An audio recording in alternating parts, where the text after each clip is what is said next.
Take care of daddy and mommy all by yourself. If you defy me, I'll divorce you and demand alimony. Do you really think such an outrageous demand will fly?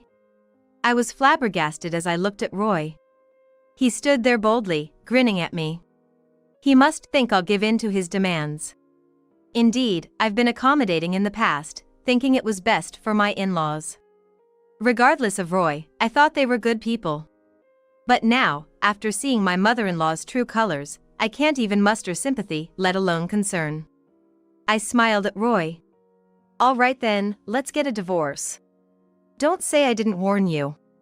Talking back to your husband like that, you're not cut out to be a wife. Good riddance. Choosing your job over my parents, unbelievable.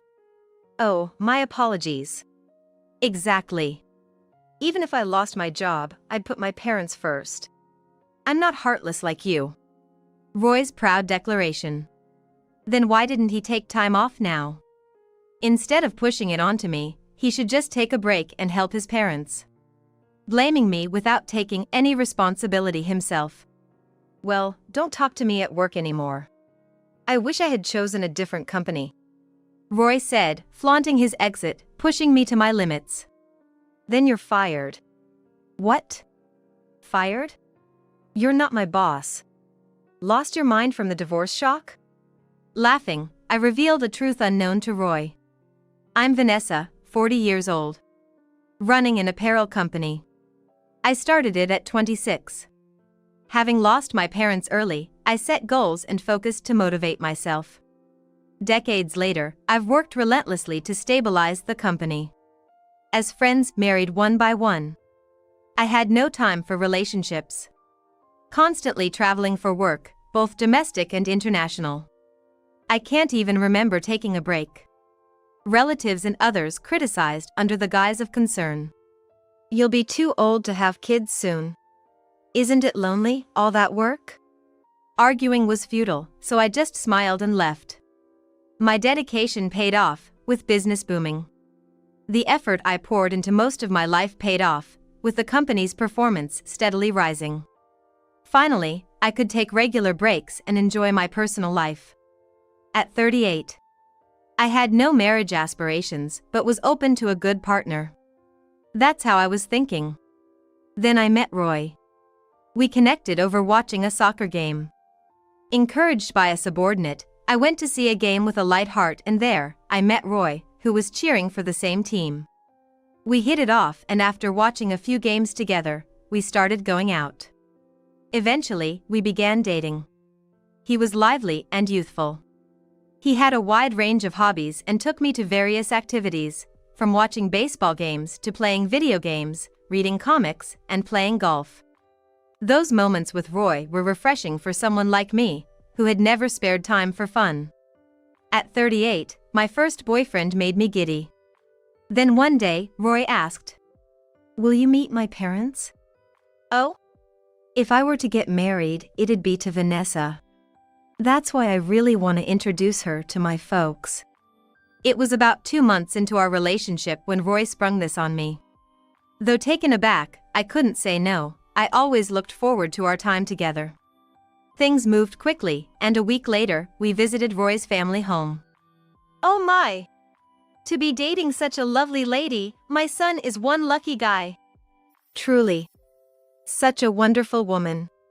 And Roy introduced a girlfriend to us, that's a first. He must be really smitten.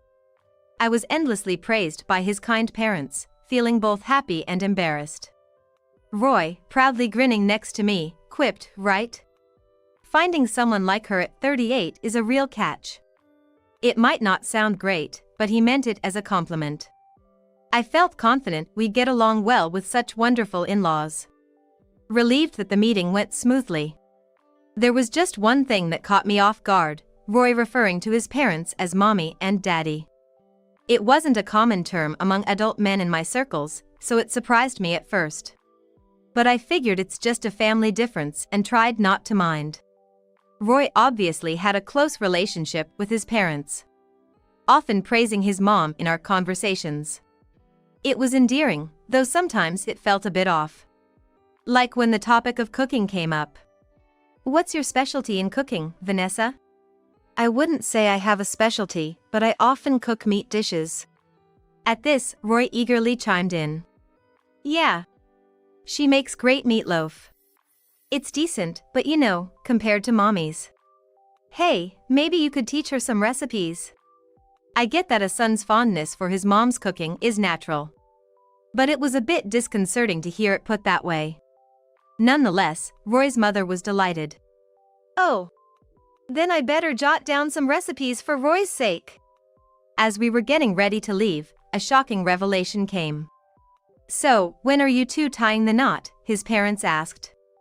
Roy's casual reply caught me off guard. I'd do it right now. It'd make life easier. Being a freelancer is tough financially. Wait, freelancer? That reminded me, when we first met, Roy was vague about his job, saying something like in sales, sort of. And I only told him I work in apparel, keeping it vague since we were just getting to know each other. Everyone has things they prefer not to discuss. I thought we could talk more about it as we got closer. But a freelancer, I never imagined. Seeing my stunned expression, Roy defensively explained. What's with that look? Surprised because I'm 38? But there's a good reason for this. Turns out, Roy's mom had always been frail and prone to illness. 2 years ago, his dad became ill and needed care. Roy, then working in sales at a steel company, quit to become a freelancer for the flexibility to care for his dad. Mommy couldn't handle it alone, right? I wanted to be there for my parents. I thought I'd be okay staying a freelancer for that. Roy glanced at his parents and nodded. But now that both are doing better, I'm thinking of getting a job again. Gotta step up if I'm gonna marry Vanessa. Roy. I felt ashamed for feeling disappointed that he was a freelancer. He prioritized his parents over his career. What a genuinely warm and caring person he is. On top of that, Roy mentioned he was considering re-employment for my sake. After our conversation, I thought for a bit and then made a suggestion to Roy. If you're okay with it, why not apply for a job at my company? What? Work at the same company as Vanessa? Yeah. It's a different field, but you were originally in sales, right? We're actually looking for salespeople right now. I meant well with my suggestion, but Roy made a face that clearly showed his dislike. I'd rather work somewhere I can make more money. I want to make Mommy feel secure. Did he think I wasn't earning much? I went on to explain about my company. Showing him the job site, I mentioned our annual revenue is around $10 billion, and talked about the salary and holidays.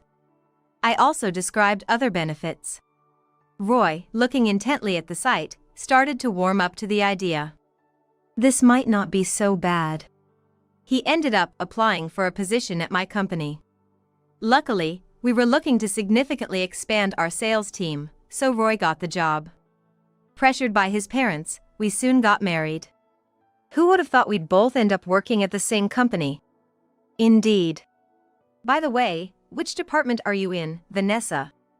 I realized Roy still thought I just worked at the company. Not that I was the owner. I hadn't meant to keep it a secret, but it was somehow hard to bring up. It seemed like a good opportunity to tell him the truth. Well, actually, I was about to reveal it when Roy interrupted with a shocking remark. Whatever. I'll probably quit eventually anyway. What? I didn't understand what he meant. A bad feeling crept over me. Roy glanced at me, smirking in a way I'd never seen before. It made me shudder. What? Got a problem? No, it's not that. What do you mean? I'm not planning to quit my job. Oh, you mean if we have kids? But my company offers maternity and paternity leave. Kids are out of the question. Mommy and Daddy are already a handful. Mommy and Daddy? I tilted my head in confusion, and Roy mimicked my gesture mockingly. My parents. Didn't I tell you? They need care. Your father? But you said he's been doing better lately. That's why you are reemployed, right? Even if he's doing better, they're both elderly. Aren't you worried? Or what? As a wife, are you planning to shirk that duty? I was confused, trying to make sense of Roy's words. He was trying to push the care of his parents onto me. And from his tone, it seemed he expected me to quit my job eventually to prioritize their care. Look, I'm not saying quit right away. It's financially better if we both work. Just start coming with me to my folks' place on your days off. What's that about? I wasn't entirely unprepared for caregiving. I had intended to help and thought I could be of assistance in the future. But I never imagined being forced to regularly visit his parents' home and eventually being pushed into full-time caregiving. What shocked me the most was Roy's attitude. He seemed so positive and reliable before we got married, but after, he changed completely. Was this really the Roy I knew? I didn't want to believe it. I didn't marry this man to end up in such a situation. I wanted to escape reality, but Roy's angry voice relentlessly pulled me back. Listen, you're my wife now. Don't defy me. Understand? I was so stunned by the complete change in Roy that I couldn't bring myself to either agree or disagree. I regretted getting married. If I knew it would come to this, I should have never done it. The thought of divorce immediately came to mind. Society might frown upon a quick divorce. But the idea of spending more time with someone I disliked seemed like a waste of time. I prepared the divorce papers right away. The problem was the reason for the divorce and Roy's parents. The reason for divorce could be worked around. I can involve a lawyer. But Roy's parents were a more significant concern. As Roy demanded, we visited his parents' house every weekend. I didn't look forward to these visits as Roy's treatment of me was rough. But his parents seemed genuinely pleased every time. I'm sorry you have to spend your days off like this. No, it's fine. You're busy with work, Vanessa, and we do feel bad. But Roy is our only son, and having you here feels like our daughter has come to visit. Seeing his mother tearing up with joy, I couldn't possibly dismiss her when she said such things. Every time I visited, his mother would prepare my favorite sweets and her consideration was palpable. Despite not wanting to be controlled by Roy, I couldn't bring myself to mention divorce, seeing how happy it made his mother. 2 months into our marriage, Roy and I started visiting his parents separately. Due to conflicting schedules. Initially, I adjusted my schedule to fit Roy's. And I still hadn't told him about being the CEO of my company. I sensed it would only complicate things with the current state of our relationship.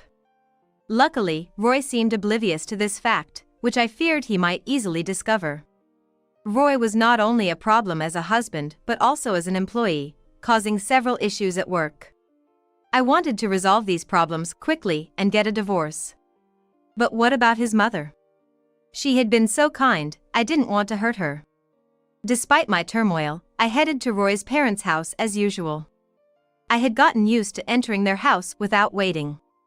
Today, as I was about to enter, I heard a familiar voice from inside. It was unmistakably Roy's voice. He was supposed to be at work today, maybe there was a change of plans. As I walked down the hallway, feeling awkward, I stopped dead in my tracks upon hearing the conversation. She's really not sharp, you know. And her housekeeping skills are so-so. She's serious, but couldn't you find someone better? It was definitely Roy's mother's voice. But it sounded completely different. Mean and spiteful, like a character from a daytime soap opera. Yet, unmistakably, it was her. The same woman who had always praised me. How could such a gentle person say such things? My heart clenched. I didn't want to hear more, yet my feet wouldn't move. Sorry, Mommy. But she's tall, so she can carry you if needed. And if I train her a bit more, she might turn out useful. Well, she's pleasant enough and financially supportive, so maybe it's okay for now. We'll see how it goes. Roy and his mother laughed, speaking freely. As I listened, my heart raced. They were talking about me. Roy's constant complaints were one thing, but hearing his mother's true colors shocked me. Roy's mother always seemed so appreciative, often bowing her head repeatedly in gratitude. We would laugh together while eating sweets or cooking meals. Regardless of Roy's intentions, I thought I had a good relationship with his mother. It was out of concern for her that I hesitated to go through with the divorce. Yet, from their conversation, it was clear that to her, I was just someone to take care of them. Moreover, she said something that felt like the final blow. For now, I just praise and flatter her. It makes her foolishly happy. Roy, you should learn from me. Hearing those words, I left Roy's parents' house as if fleeing. Later, after calming myself down, I contacted Roy's parents and Roy. I'm too busy to meet or talk for a while. I'll contact you again when things settle down. I ignored the multiple calls from both Roy's house and Roy himself. The voicemail recorded Roy's angry voice. Do you think it's okay to inconvenience mommy like this? Apologize to her directly, right now. You have no right to refuse. As if I would comply with such demands. Of course, I ignored it. At work, I made sure to avoid Roy and stayed at a hotel after work. In the meantime, I steadily prepared for the divorce. Then, one day, Roy found me at work where he had been lying in wait. Hey, Vanessa!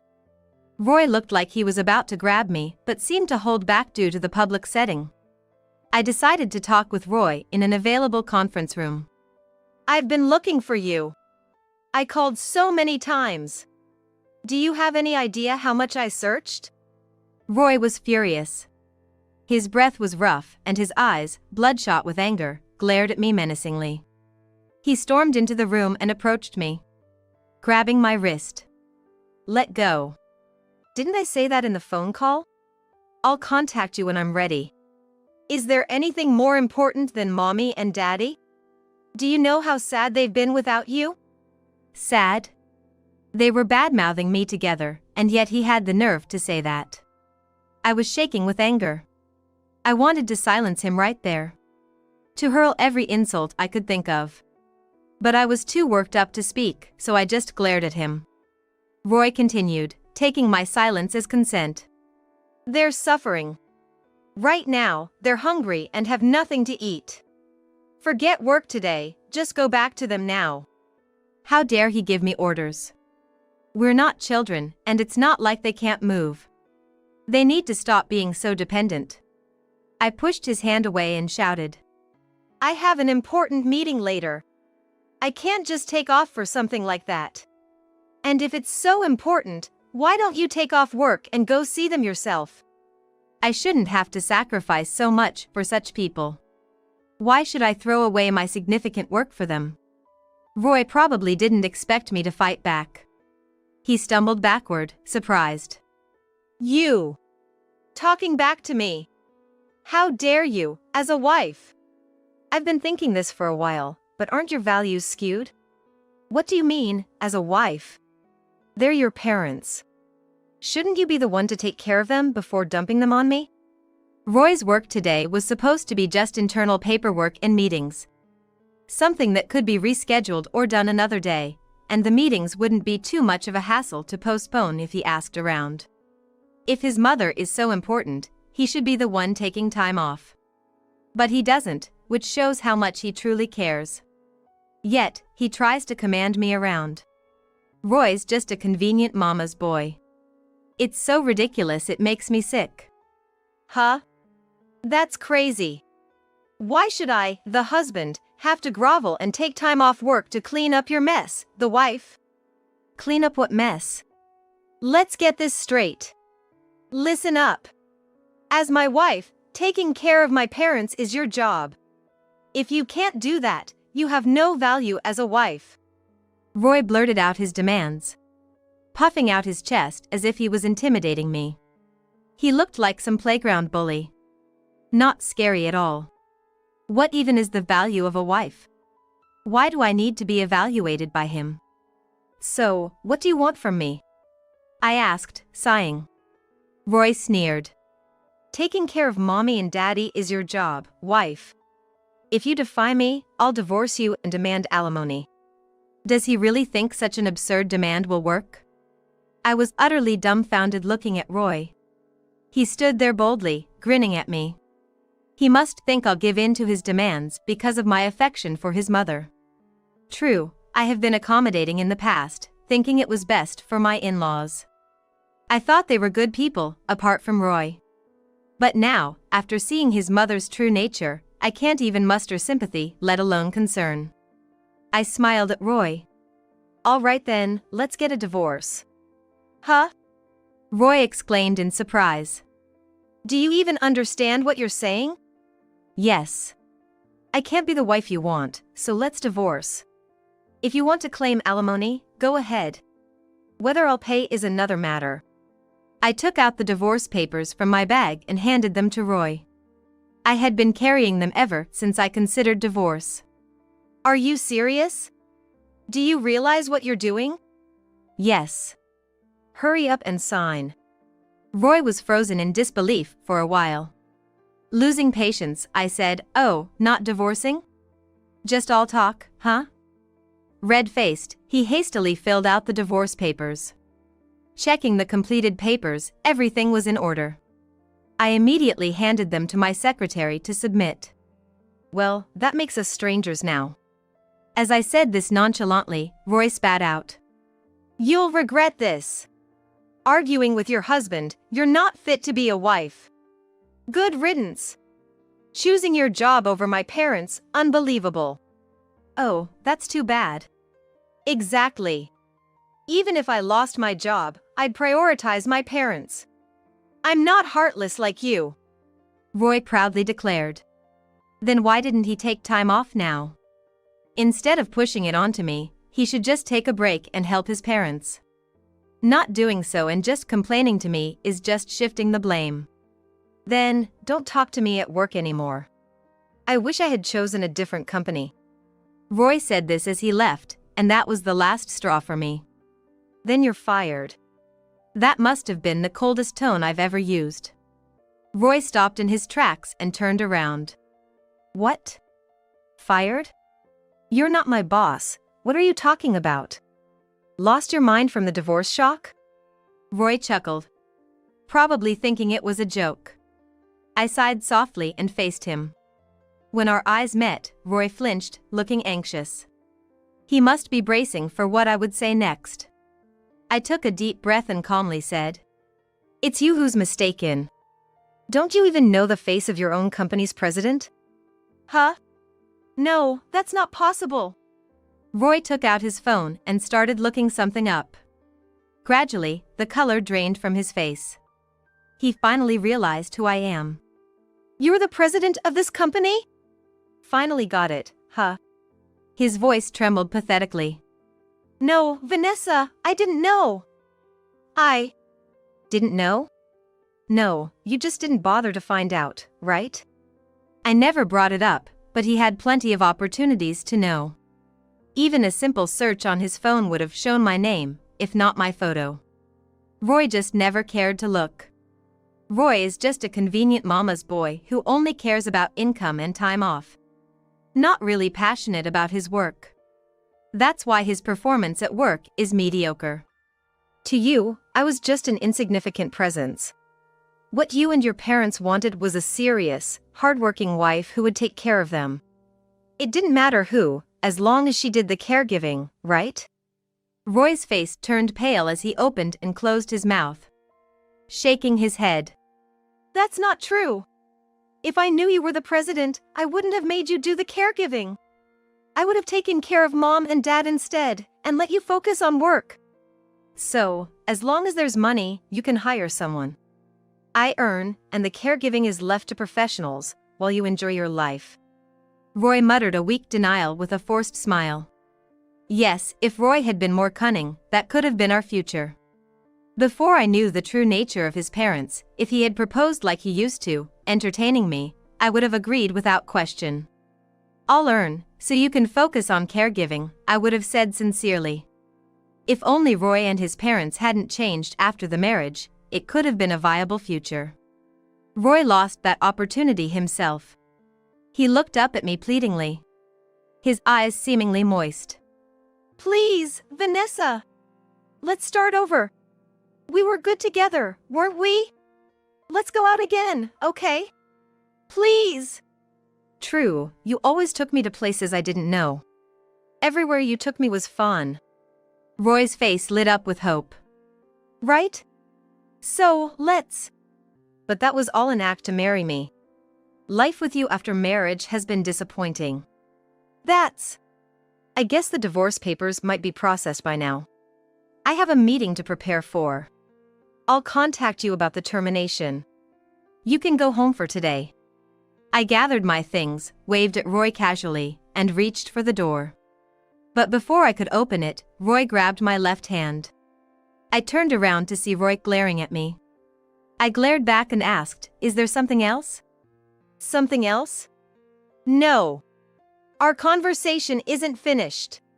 Suddenly deciding on divorce, then telling me you're the president, and now firing me? That's too much. It's all too arbitrary. The divorce was your idea, remember? I never thought you'd agree. And you should have told me you were the president. Roy apparently intended to use the divorce as leverage to control me. The shock of finding out I'm the president must have hit him hard. Such a blame game is not what an adult should play.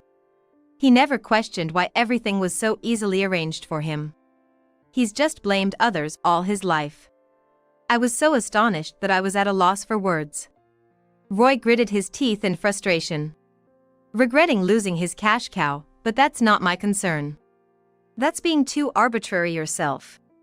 You're just blaming others for your own unplanned and ignorant actions. Roy's face turned red with anger and he yelled, "Coward! How can a big company's president fire an employee for personal gain? That's unacceptable. That's right. This tyranny can't be allowed." Roy stood up, puffing out his chest, convinced he was right. His thinking is too immature. Always believing he's in the right. He's not taking anything I say seriously. I was so exasperated I had to hold my head. Seeing this, Roy smiled, thinking he'd won. "See? I hit the mark. Should I take this public? You're the one who'll be in trouble. You're too foolish. If you go public, you're the one who'll suffer." "What are you talking about?" I cut him off and started listing names. Sarah from HR, Michelle from sales, Susan, and Sophia from accounting. Who else was there? I asked Roy, who began to sweat and look uneasy. "What are you talking about?"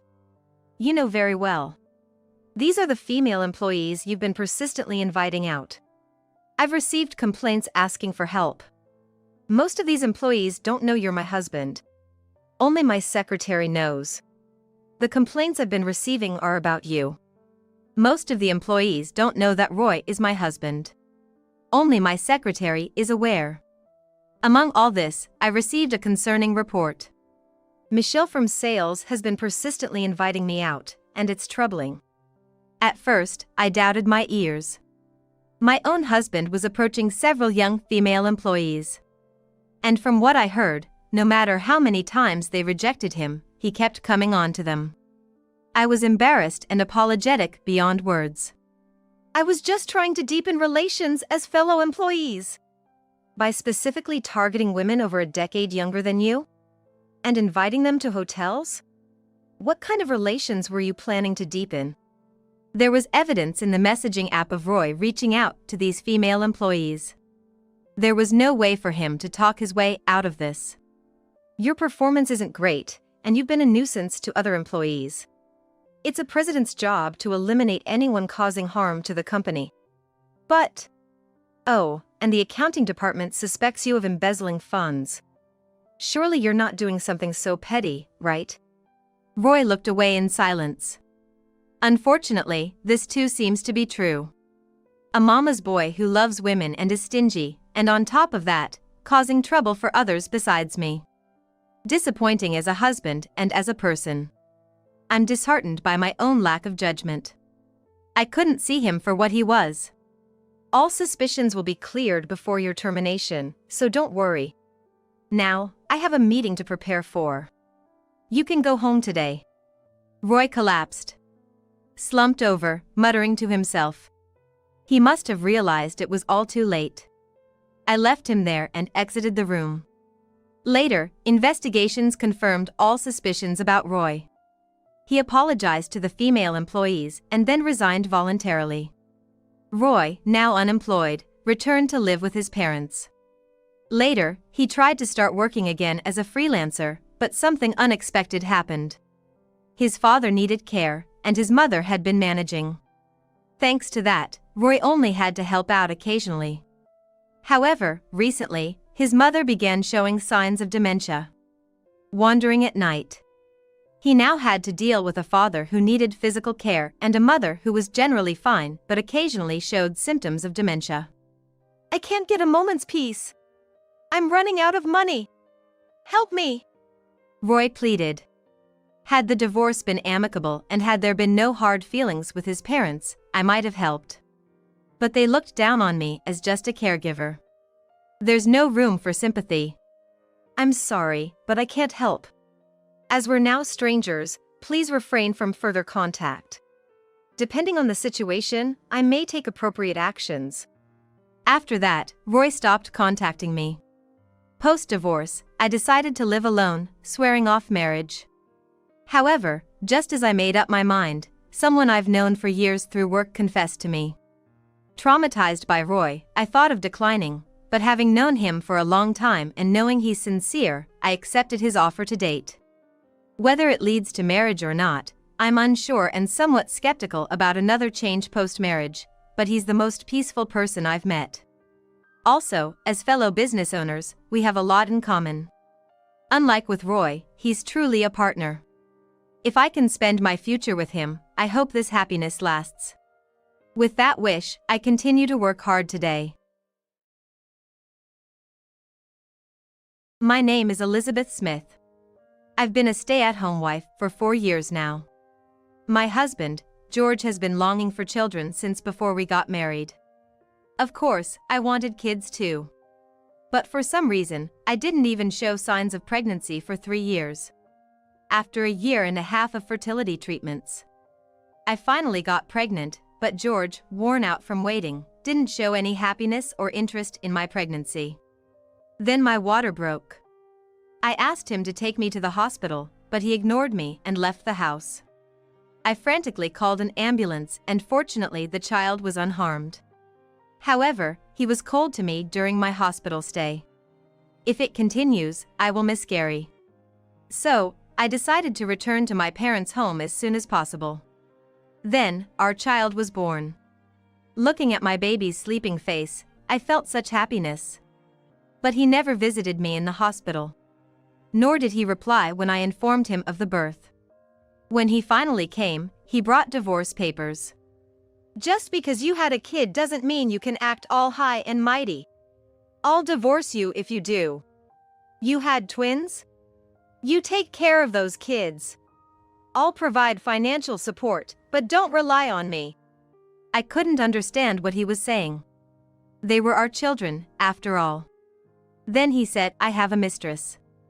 I won't leave you now, but if you don't behave, I might live with her. You'd be in trouble without me, right? I'll stay married to you for now, but if you disobey me, I'll file these divorce papers. Be prepared." He said so and held a pen at me. I knew it. I knew he was seeing someone else. After longing so much for a pregnancy, not having children even after 3 years, and finally deciding to undergo fertility treatment. Since that time, my husband's attitude had begun to change. There were also hints and shadows of another woman involved. When I talked to friends, they said it was just an affair and he would come back eventually, advising me to focus on the baby. I calmed myself with their words. Getting upset or feeling insecure because of George's affair would only affect the baby. I decided to focus only on my child's happiness, believing George would return to his old self once the baby was born. I thought his heart would turn towards our child. I kept reassuring myself, enduring through the tough and challenging period of morning sickness. But when I joyfully told George that we were having twins, he frowned. "Twins? Do you know how expensive they are? One child is already costly. Get rid of one." I couldn't believe his words. After wanting a child so badly, he now didn't want twins. I can't do that. What do you mean you can't? I don't need 2 kids.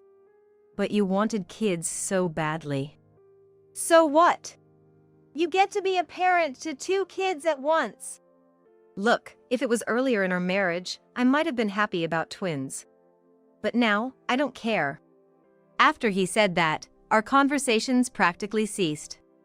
He started coming home late, and we barely spent any time together. On the rare occasions he was home, he treated me like a housemaid, only giving me tasks to do.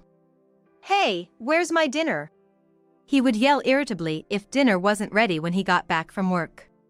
There were times when I was lying down feeling weak, and he kicked me.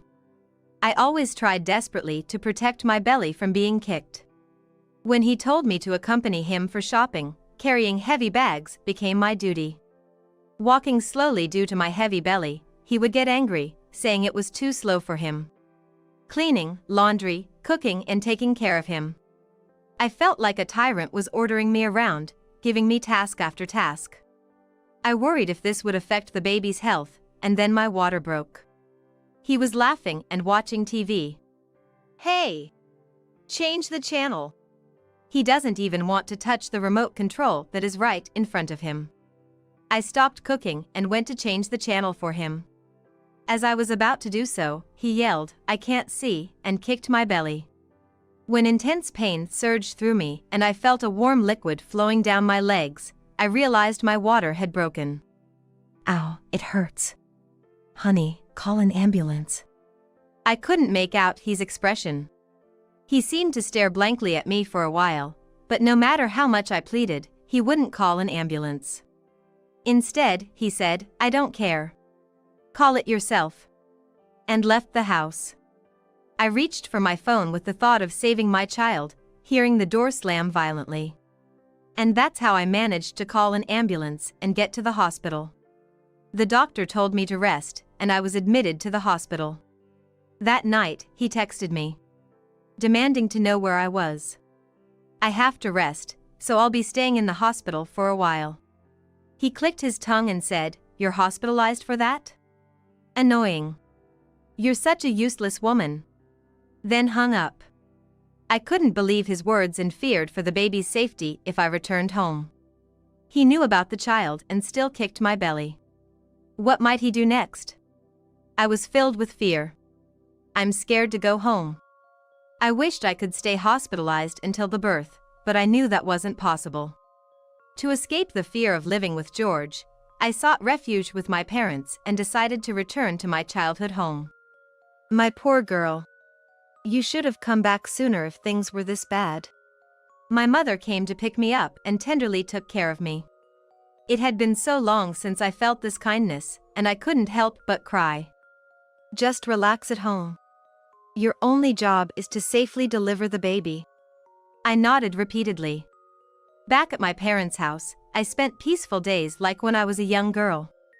I sent an email to him explaining the situation and apologizing. But there was no reply, not even a read receipt. However, thanks to my parents' kindness, my mind was at ease, and the baby stayed safe in my womb. I can give birth safely if things continue like this. I thought happily and decided to go for a walk to give my baby some fresh air. I wandered around near my house, admiring the flowers and gazing up at the sky. What will happen when these children are born and we return home? Such thoughts began to cross my mind. Will he love these children? The answer was a resounding no. Recalling my husband's behavior to date, it seemed impossible to imagine otherwise. Once born, there will be night crying, diaper changes, feedings, and George will likely get irritated if things don't go his way. What if he takes it out on the children? What if he's rough with newborn babies? Perhaps it's better not to go back. These thoughts kept recurring. What brought these thoughts back was a phone call to George a few days ago. I've been told to rest at the hospital, so I'll be staying at my parents' house until the birth. I'm sorry for the inconvenience. I said it as if I was informing a stranger. Okay. Take your time. It's not like I'm in trouble without you. I could hear a woman's voice in the background. Hey, what do you want to eat tonight? I want to change the bed cover in the bedroom, let's go shopping. It was obvious she was deliberately speaking up to be heard.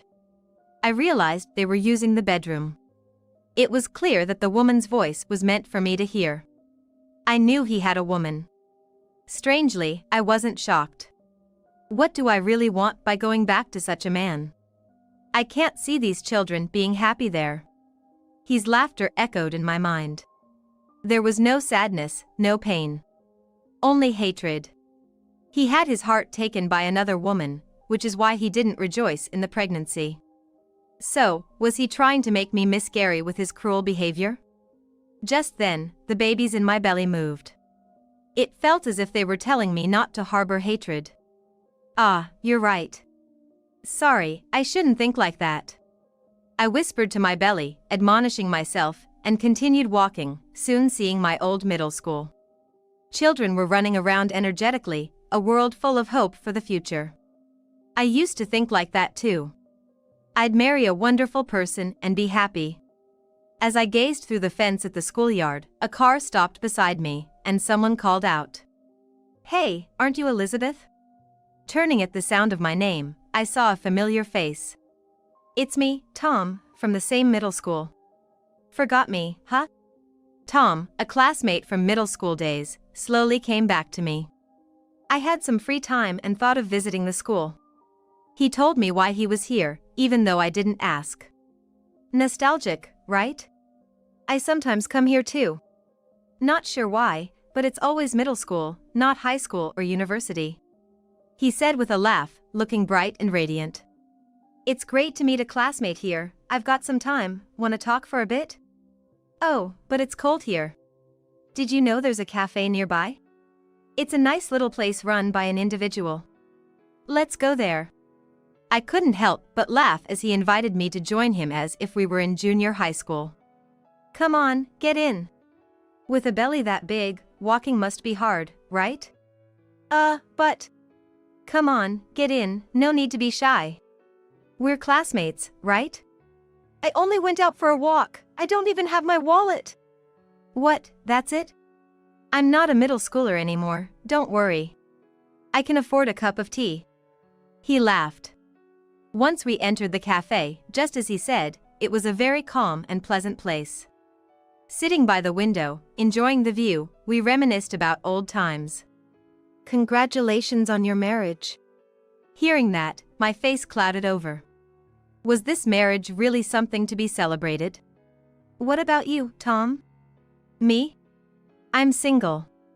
Not that I'm committed to being single, but I had a crush on a girl in middle school, and before I knew it, I turned 30 while thinking about her. That's quite loyal. It's nice to hear you say that. When I tell the nurses at my workplace, they say it sounds stalkerish and creepy. Young people these days are very straightforward. Wait, what? You work at a hospital? Oh, right. We didn't interact much, so you might not know. I'm a doctor's son. My parents always told me to become a doctor, so I did without much resistance. I guess I'm a good-for-nothing, lazy doctor. Which hospital do you work at? It's the general hospital downtown. So you're the son of an important person at a big hospital. It's not like that. I'm not so much a rich heir as I am someone who just loves being a doctor. Are you a specialist in anything? Obstetrics and gynecology. Obstetrics and gynecology. What? Oh, nothing. I just thought you might be in surgery or internal medicine or something. I like women, so I thought it'd be nice to be surrounded by them every day. But after becoming an obstetrics and gynecology, instead of eye candy, I see the difficulties women face. It's humbling every day. It's interesting you think that way. Of course. Women carry their husband's child in their womb, endure morning sickness, and the discomfort of a growing belly. And they bear an unimaginable pain during childbirth. Men should be more humble and appreciative. If only he had been my husband, how happy I would have been. With that thought, tears started to flow involuntarily. What's wrong? Do you have some trouble? Or maybe it's maternity blues. I'm here to listen if you want. Encouraged by his words, I ended up pouring out everything that was in my heart. Perhaps because I thought I would never see him again, I was able to speak freely. But once I started, everything came rushing out, and I realized just how much had been weighing on my heart. After I finished, he looked pained and said, "That must have been tough."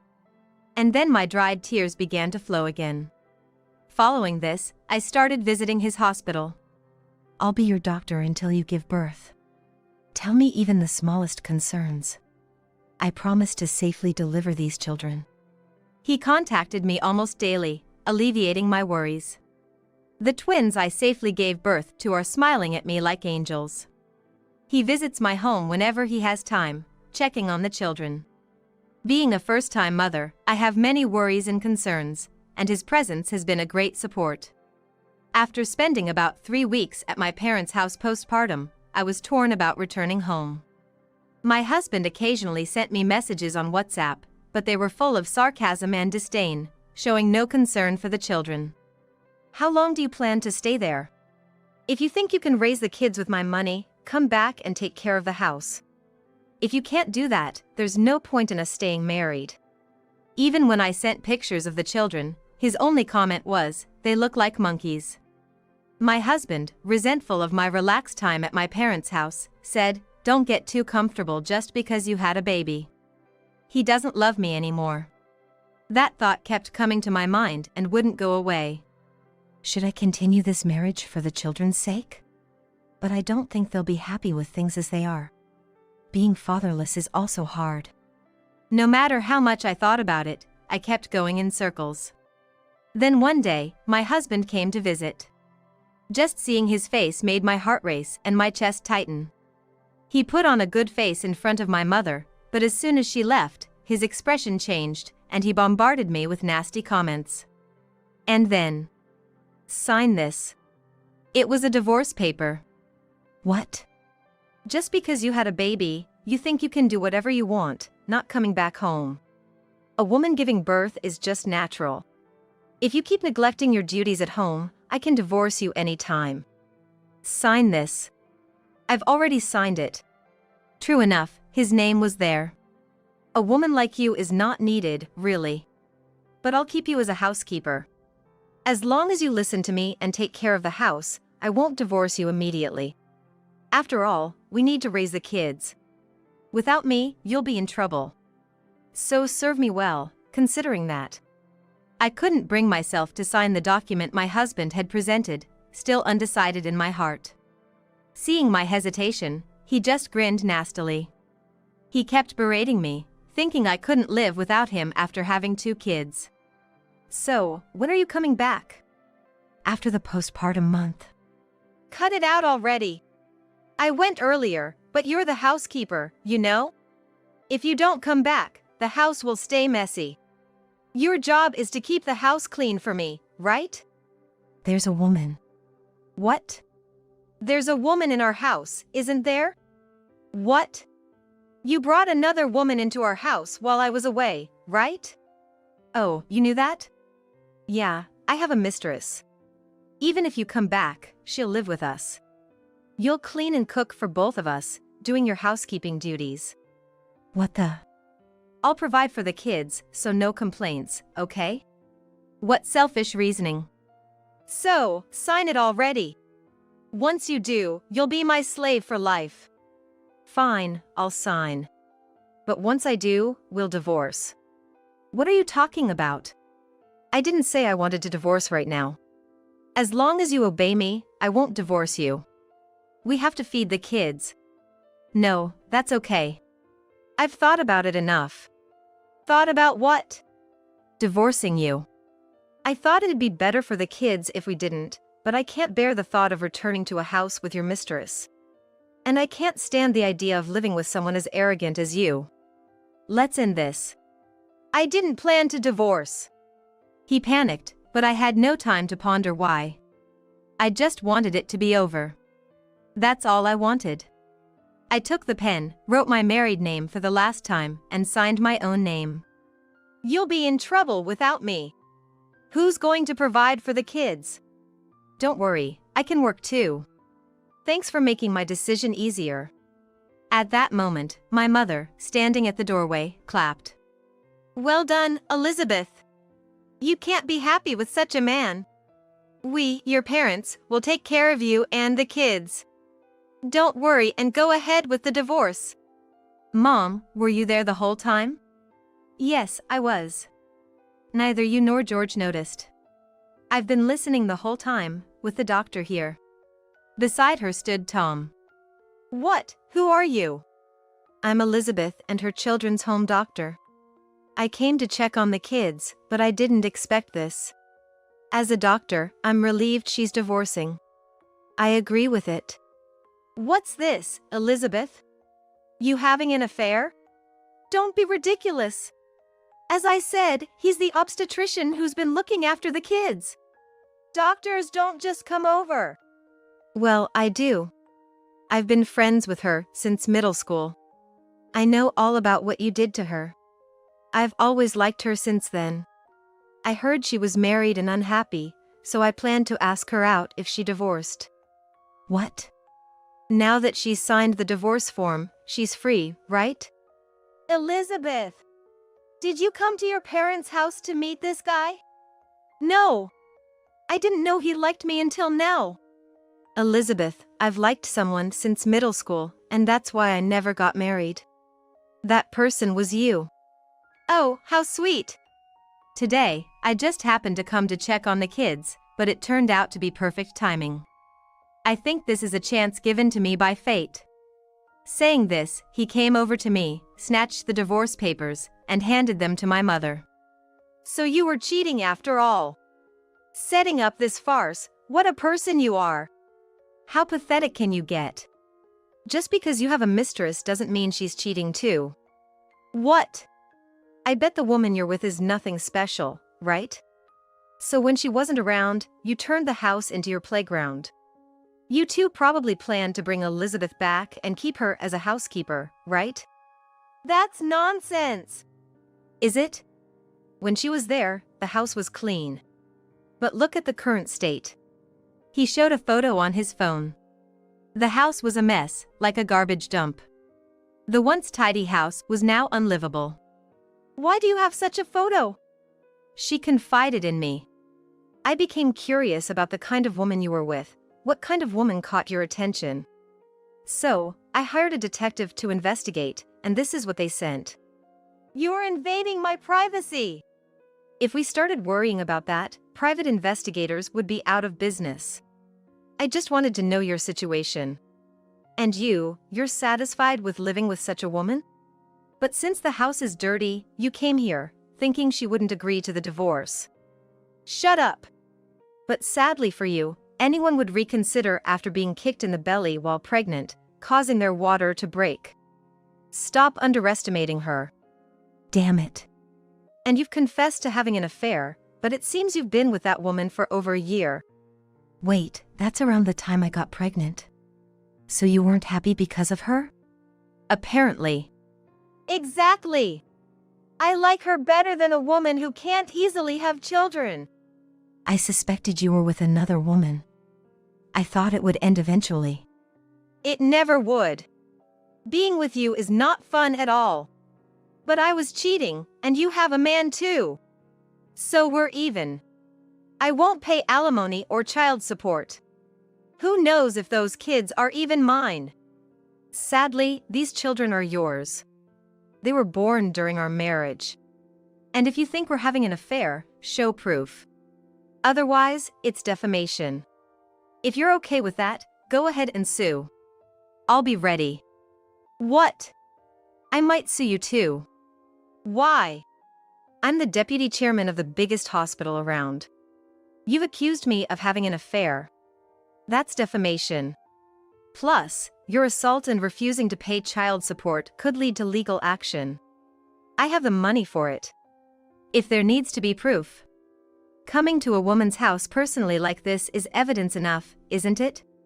Unfortunately, as a home doctor, it's normal for me to visit the house.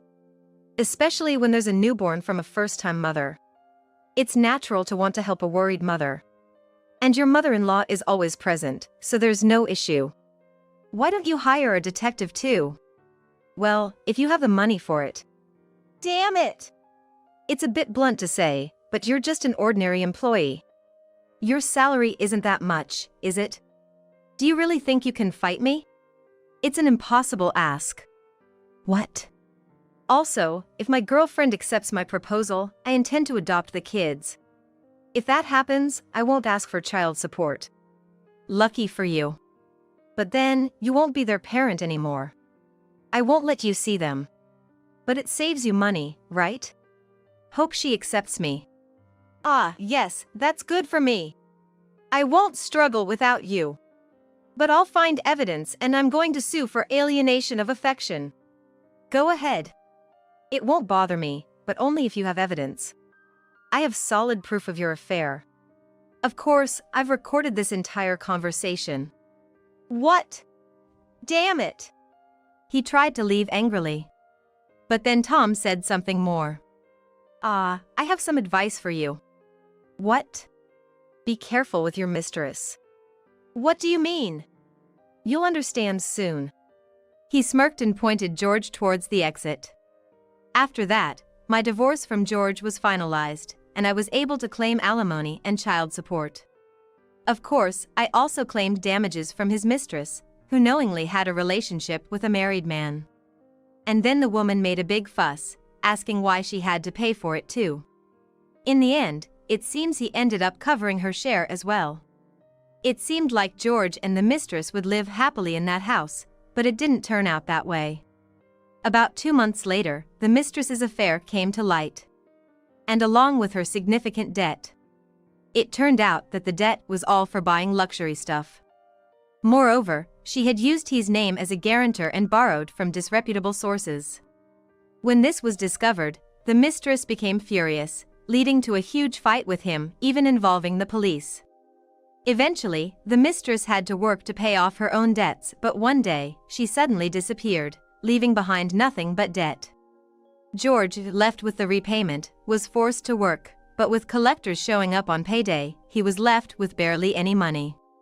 This got out at his workplace, and being involved with such lenders was seen as irresponsible, resulting in his termination. Since then, George has been moving around, trying to escape debt collectors. His current whereabouts are unknown. On my side, Tom proposed a relationship with marriage in mind. However, traumatized by my worst marriage experience, I initially refused his offer. But he kept visiting and playing with the children. And seeing how they had grown fond of him, I began to think that maybe he would be all right. Eventually, I decided to remarry, and now the 4 of us are living happily as a family. My name is Emily, I'm 32 years old. My common-law partner, Simon, is 4 years younger, at 28. The relationship between me and Simon is complicated, and we've kept our common-law status a secret, with me acting as if I were the official wife. Smith family is a family of wealth that has built an era. However, in recent years, their wealth has dwindled, and Smith family was nearing its end. The one who saved them from this crisis was Simon's official wife, Julie Ortega, aged 38. Ortega family is of old noble blood. Smith family arranged a strategic marriage between Simon and Julie to rebuild themselves. As long as Julie is around, I know I can never truly be with Simon. Yet, I still love Simon, which is why I continue this unbelievable common-law relationship.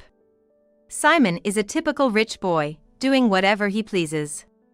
Despite having Julie and me, he started dating a young mistress, Kelly. Kelly pretended to be a student in Simon's wine class and continued her illicit relationship with him. Simon exaggerated about being an heir to a fortune, sweet-talking Kelly, the mistress he stole from me and Julie. Kelly, smugly, provoked, "I'm building a $4 million villa in Aspen to nurture our love. Sorry for stealing your happiness." I, full of question marks, replied, "Who's building it? Surely not him. He doesn't have that kind of privilege or money." Confused, Kelly said, "Huh? Do you know his bank balance? It's $4. Plus, I'm not Simon's official wife. He has another official wife." It seems the time has come to tell the truth to Kelly, who knew nothing about Smith family's situation and believed Simon's tall tales. "What are you having?" Simon approached me at the wine bar I had casually entered. The bar was dimly lit, and I couldn't see his face clearly. "Is this your first time here? You're a new face." "Yes. You don't seem very happy. Something is bothering you?" I thought he was too forward for someone I just met. But I was almost in tears, longing for someone's warmth. "I was dumped by my boyfriend of 4 years. Then, this wine," Simon said, pouring wine into my glass. "Romeo and Juliet Bianca White. Here's to your next stroke of luck." I'm not well versed in wine, but I knew this one. It was too cheap. I was a bit annoyed that Simon thought I didn't know wine and was trying to impress me.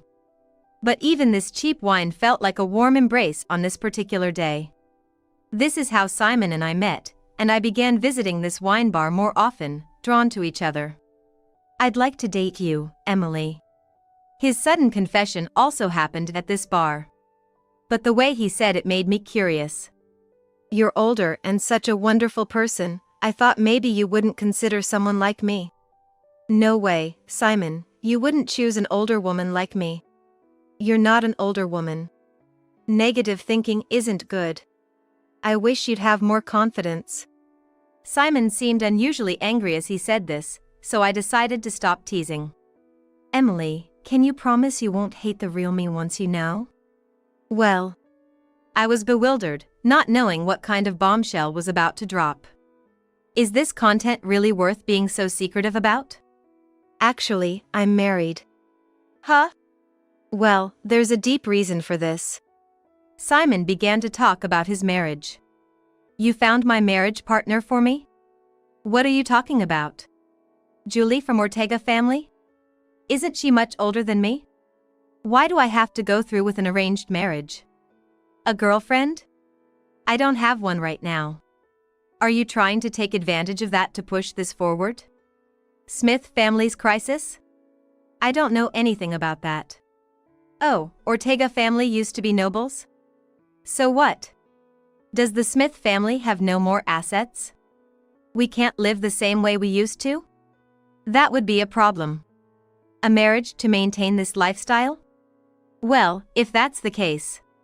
But still, I can't decide right away." "What? Decide now? Marriage isn't something you just decide on the spot. Meet Julie once? Like a matchmaking meeting? Well, I'll meet her, but what if I refuse? The end of Smith family? That's so dramatic." Okay, I'll meet Julie." And that's how Simon and Julie met. Julie was 10 years older than Simon. She seemed plain and unremarkable. But her manners and speech revealed her good upbringing. "Let's have a fake marriage." "What?" "I'm aware that there's no way Simon would marry a woman like me. But Smith family is now in debt, and my grandfather, who is an old acquaintance, wants to help. He proposed marriage to me as a condition because I'm still unmarried at my age. It's unpleasant, right? I understand. But please hear me out. We only need to be married on paper. Simon can date other women, and I won't interfere. You're free to love whoever you want. Our marriage is just between families. We don't need to share a bedroom, and we don't even have to live together. I don't think it's a bad deal for Simon." Hearing this, I finally understood. So, if I date Simon, it's with his wife's approval? But would Simon's family allow that? Actually, I'm not living with Julie right now. She's staying at her parents' house. It's fancier and bigger than mine. We just have dinner together twice a month at Smith House. My parents don't say anything. After all, they can live luxuriously without lowering their standard of living because I married Julie. That's all thanks to me, right? But that means I can never marry Simon, right? I'm thinking of dating someone with marriage in mind next time. Then it would have to be a common law marriage. But you'll be treated like my wife. Tempted by these words, I decided on a common law marriage with Simon without going through a dating period. It feels like I jumped at the chance to be treated like a wife in every way except legally. I would later come to regret this decision. There are a lot of students at today's wine class. Yeah, I was featured in a magazine recently, remember? That's when the number of students suddenly increased. Simon's main job is a sommelier, but he doesn't work anywhere specific. He hosts wine parties once or twice a month and started a wine class at home this month. He's attracting fangirls. After the wine class, one student remained. She seemed to be helping clean up, so I approached to help. This isn't a place for the wife. Please stay in the background and support Simon. Then Simon appeared. Emily, this is Kelly. I've hired her as my secretary. A secretary? Looks like he's starting to act like a celebrity. Isn't it my mission to stop Simon from getting carried away and making a mistake? Simon's fame has risen quickly, and with more work and fans, I'll manage everything properly. Their vibe suggested they had already gone too far. I silently left the scene. This wasn't Simon's first affair. His naive nature means he falls for people easily. But he also cools off quickly, so these affairs don't last long. Yet he never learns and finds another lover. Well, I've made it all the way to secretary. After the wine class, Kelly stayed in the room. Unaware I could hear her talking on the phone with a friend. I always get what I aim for. This time it's a huge hit. He's a rich heir, handsome, and a sommelier to boot. Yep, the in-demand Simon Smith. When I heard he was holding wine classes at his home, I signed up right away. There was a rush of applications, and it seems like many were turned down. I'm lucky, but I believe it's fate. You know, they say luck is part of skill. Those who didn't make the cut just weren't up to it. I'm a predator after all. My goal is to be a wife. His current wife doesn't even compare. Sure, she's pretty, but Simon is getting bored. Don't they say even beauty becomes boring after 3 days? She's like a decorative doll, not enough for Simon. That's why he's thrilled with our illicit love affair. For now, I may be the mistress, but I'll definitely seize the position of his official wife. Then Smith fortune will be mine. Simon has no idea she thinks this way. He's such a naive rich boy, quick to trust people and not doubting them. Then Simon's mother, Olivia, arrived. Oh, Kelly, you're still here? Olivia. Yes, just helping with the cleanup.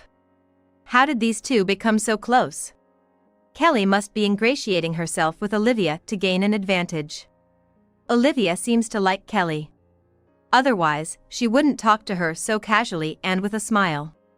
Olivia is a person of strong likes and dislikes, and she seems to dislike me a bit.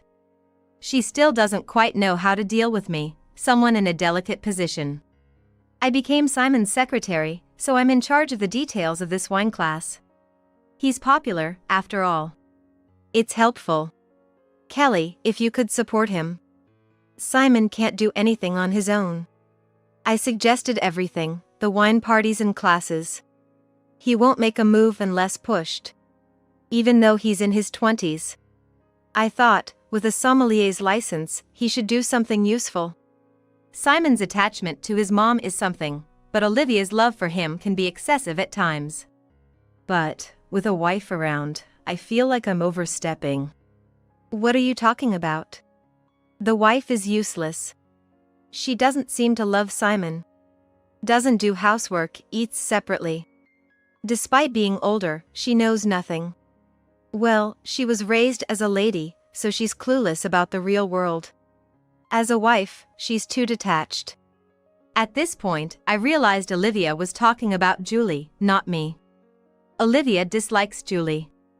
It's clear in her attitude. Given Julie's personality, I doubt Olivia would ever like her. Olivia is social, often going out or traveling. The opposite of Julie. Why not get a divorce? It doesn't seem like Simon is that affectionate. He'd be more comfortable with someone younger. Simon likes being pampered by older women but seems to be just going along with them. On the other hand, I think I can continuously stimulate Simon and make for an exciting relationship. If Olivia says something, I don't think Simon's divorce is that unlikely. If only a girl like Kelly could become our daughter-in-law. But our family has its own circumstances, so it can't happen right away. Rich families have their complexities. But let me be clear. I don't like Simon just because he's a rich heir. I genuinely want to be with him as a fellow wine lover. Just being near him makes me happy. Her phone conversation was so different, I almost laughed. Kelly is clearly after wealthy Simon. Olivia being fooled by such an act is one thing, but what about me, in a common law marriage? I can't claim to be the wife, but I'm above a mistress. If Simon says it's over, I'd have to leave this house immediately. Our relationship is that fragile. Kelly, now with Olivia on her side, began her offensive against me. Simon said he's building a $4 million villa in Aspen for us to live together. After a wine class one day, Kelly bragged to me, finding me on purpose. We're going to nurture our love there. Sorry for stealing your happiness. Huh? What are you talking about? Who's building it? Surely not Simon. He doesn't have that kind of privilege or money. After all, his bank account has just $4. Plus, I'm not Simon's official wife. Simon has another official wife, you know? Maybe it's time to tell Kelly about Smith family's twisted relationships. Is Kelly my enemy, or is it Julie? I think you better understand the situation properly. If you're just going to say to break up with Simon without understanding, then you should leave. Are you scared? Scared of me saying that to you? You don't know how much Simon wants to leave his wife, do you? Simon tells me everything when he's with me. Mostly complaints about his wife. You should realize how much he dislikes you. You should realize you're just a fling to him. Huh? The bond between me and Simon isn't something weak. If it were just a fling, it would have ended in one night, right? But Simon and I are moving things forward behind the scenes. You, as his wife, are the only one who doesn't know. You're just a trophy wife.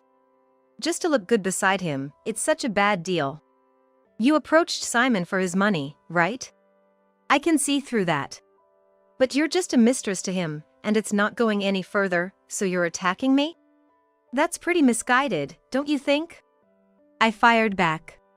Seeing right through Kelly's scheme. Kelly is still young and naive.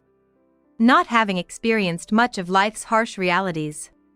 Don't you know how amazing your family home is? Isn't it you who is tied to Simon with money? Simon always says he feels like he's kept by money. He's enduring it for his family. It's not just Simon, Olivia is also putting up with a lot. How do you feel about that? Are you still happy? So, Kelly doesn't know about Smith family's situation. She thinks the wife Simon and Olivia complain about is not me, but Julie. But could it be just about Julie? Maybe, in the shadows, Simon and Olivia are also talking about me as part of the wife issue. Kelly, there's a big secret that Simon hasn't told you. May I explain it to you? You don't need to show off that you know more about Simon. I get it, you have secrets. Are you okay with staying in the dark? You just don't want to face reality, right? As soon as I said I'm not Simon's official wife, you tried to change the subject. Fine, tell me. I'll listen. Kelly finally showed a willingness to listen. But knowing Kelly, she might not be fazed even by the truth. Simon and I are in a common law marriage. We're not legally married. Simon has an official wife, Julie, whom he was forced to marry for political reasons. In a way, I'm just an approved mistress by his wife. So, our positions might not be so different. Julie, she doesn't live with him, right? I often come to Simon's house as his secretary, but I've never seen her. Julie lives at her family home. They just have dinner together about twice a month, playing pretend as a couple. I'll replace her then. Kelly took the bait.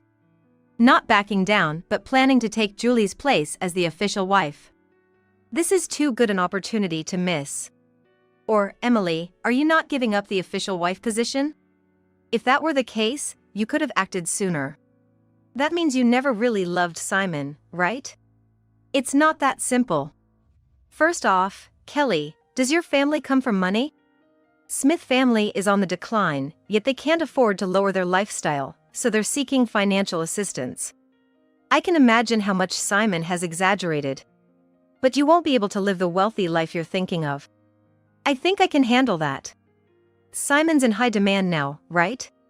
He's got TV appearances lined up, and there's talk of him running his own wine bar. Plus, he's handsome, so he's getting commercial offers too. Simon's making his own money. If that's the case, there's no need for Julie as the official wife anymore. So, Kelly's betting on Simon's sudden influx of money from his celebrity activities. I thought she was just a frivolous girl, but she's quite shrewd. A dangerous opponent. Not just Julie, but you too, Emily. So, Kelly sees both Julie and me as her enemies. Maybe I could have been more aggressive and won Simon over for myself. Instead, I've just been watching, not making any moves. Kelly seems far more serious about Simon. Then, unexpectedly, a guest arrived, and Kelly and I fell silent. I've been listening to your conversation. Sorry for eavesdropping. It was Julie. I haven't really looked at Julie properly before. When Julie comes to Smith House, I deliberately stay at a hotel. I didn't want to see her, and she probably didn't want to see me either. I know I'm not welcomed in Smith family from Simon's mother's attitude. Simon has also been enduring a lot.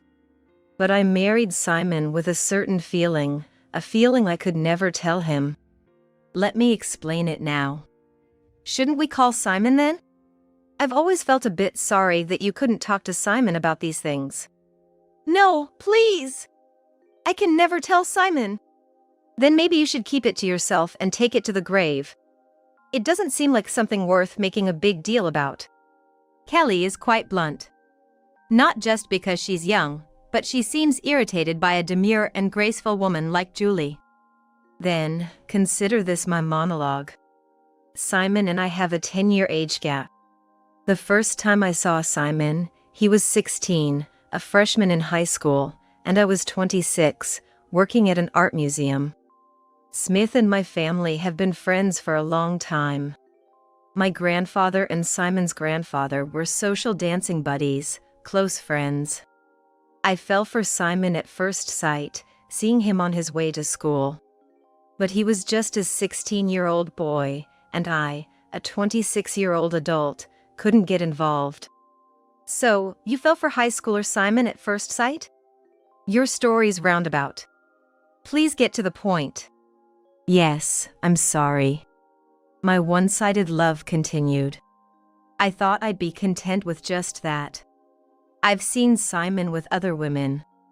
I knew he'd never notice someone like me. Again, I don't need your feelings. How did you end up marrying Simon? You thought he'd never notice you. Julie's story is long, but it's full of feelings she's been holding back. Feelings she couldn't share with anyone, and now she wants us, his mistresses, to understand.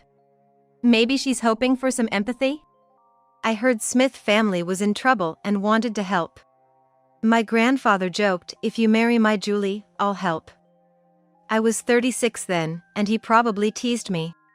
But I thought, that's it. I realized then, with money, even impossible dreams can come true. So, you married Simon for politics. Are you happy? You can't live together, can't have kids, or approve of his mistresses. Are you happy with that? I agreed with Kelly. Is it enough to be a wife in name only, unloved? Is that Julie's victory? I am happy. I felt a bit of sympathy for Julie with that single word. Julie, Emily, appealing to my emotions is useless. I will definitely marry Simon. I'm the woman who should be his official wife. Thanks for sharing your feelings, but as far as I'm concerned, so what? Emily, you're a bit crazy too, aren't you? Being an officially approved mistress, isn't that some weird fetish? I will never give up. What would Simon think about the ugly rivalry between the three women surrounding him? Maybe he just thinks it's a hassle to be so popular.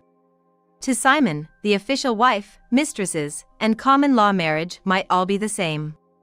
But at least Kelly and I were concerned about our relative importance. Although I'm in a common-law marriage with Simon, he could easily break up with me any time. My real enemy is no longer Julie, it's Kelly. So, that's how it is, sorry. I had a bad feeling when Simon invited me to drink wine that night.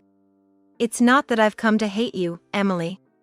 It's just that I like Kelly a bit more. I wish all three of us could get along, but it's not possible. Why can't I be with just one woman? Japanese laws. I like all of you, why do I have to rank you? Simon probably couldn't imagine how hurt and close to tears I was. I had forgiven his affairs several times before, confident he would always come back to me. But this time, he chose Kelly alone. You're going to break up with Julie? Yeah, that's what Kelly wants. But what about Smith family? Will they be okay without Julie? I don't know. But political marriages are nonsense in this day and age, right? I feel like neither Julie nor I are happy. Kelly says I'm a celebrity now. Last month's paycheck was incredible, I thought it was a mistake. But celebrity life doesn't last. It's novel now, but it'll fade soon. You know how many one-hit wonders there are in the entertainment industry? You need to think about that. You're smart, Emily. You always think ahead. No, Simon, you're just too naive. Truly a pampered rich boy. Emily, I have a sommelier license. If I wanted to, I could easily find work. He's so oblivious. Then give me back my time. What? For the first time, I spoke strongly to Simon, leaving him confused. I believed I could eventually become your official wife these past 2 years. Give them back. I hated being in a common-law marriage. But it was the only way to stay by your side. You said there was no end to your marriage with Julie, but there is an end with me. Of course, I'm just a mistress in a common-law marriage. I could never be your number one. I raised my voice, releasing all the words I had kept inside. But if we're breaking up, I want to say everything. What's wrong, Emily? You've changed so suddenly. You're scaring me, Emily. Watching Simon about to cry, I thought to myself, I'm the one who wants to cry. Someday you'll get what's coming to you. With those words, I left Smith House where I had lived for 2 years as a common-law wife. If Kelly saw me now, she'd probably be smirking triumphantly. How long will it take before I can say I have no regrets, no lingering feelings? I heard about what happened next from Julie, of all people. Not because we were commiserating as the official and common-law wives, but because we met by chance. Julie seemed to have come to terms with everything, showing a smile. Do you know what happened to Smith family after that, Emily? No, I don't want to think or remember. After divorcing me, my family cut off their support. But Simon seemed okay. Because of his celebrity activities? Yes, but he's hardly in the public eye anymore. It was just a momentary fascination, and he quickly fell out of favor. But Smith family was counting on Simon's income, and now they're in big trouble. They're demolishing Smith House. That was news to me.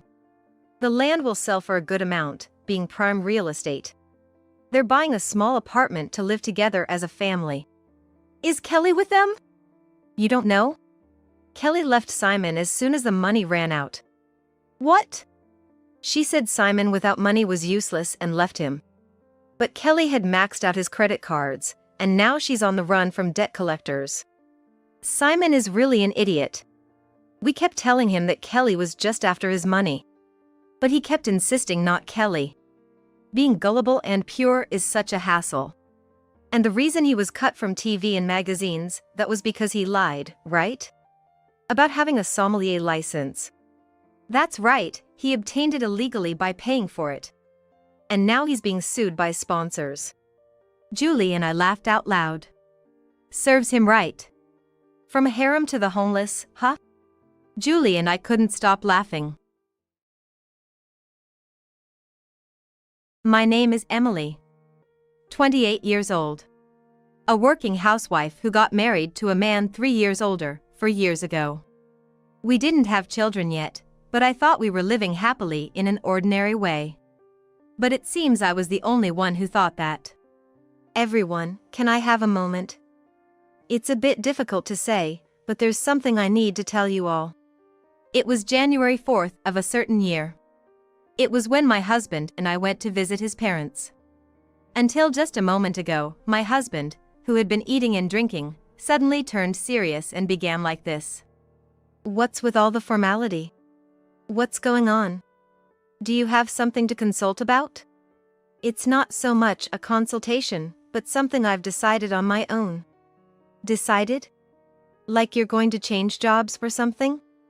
No, it's not that. I want you to not be shocked. Actually, I have only 3 months left to live. What? What do you mean, 3 months left to live? Explain it so I can understand. Everyone present was naturally astonished at my husband's sudden confession. However, I was the only one who knew his secret. For several months now, my husband had been cheating on me with a younger woman. Just when I thought he was going to say something about that, he came out with this terminal illness announcement. He continued, "Lately, I've been feeling sick quite often, so I took some time off work and went to the hospital. That's when they discovered a progressive disease, and I was given a terminal prognosis on the spot." That's terrible. How far has it progressed? Isn't there some way to save you? No, they say the younger you are, the faster this disease progresses. It seems I, in my early 30s, am already quite advanced. There's no hope for recovery. Why didn't you tell me something so important right away? Emily, you didn't know about our son's illness? Yes, this is the first I'm hearing of it. I didn't tell Emily. Why? You're a married couple, aren't you?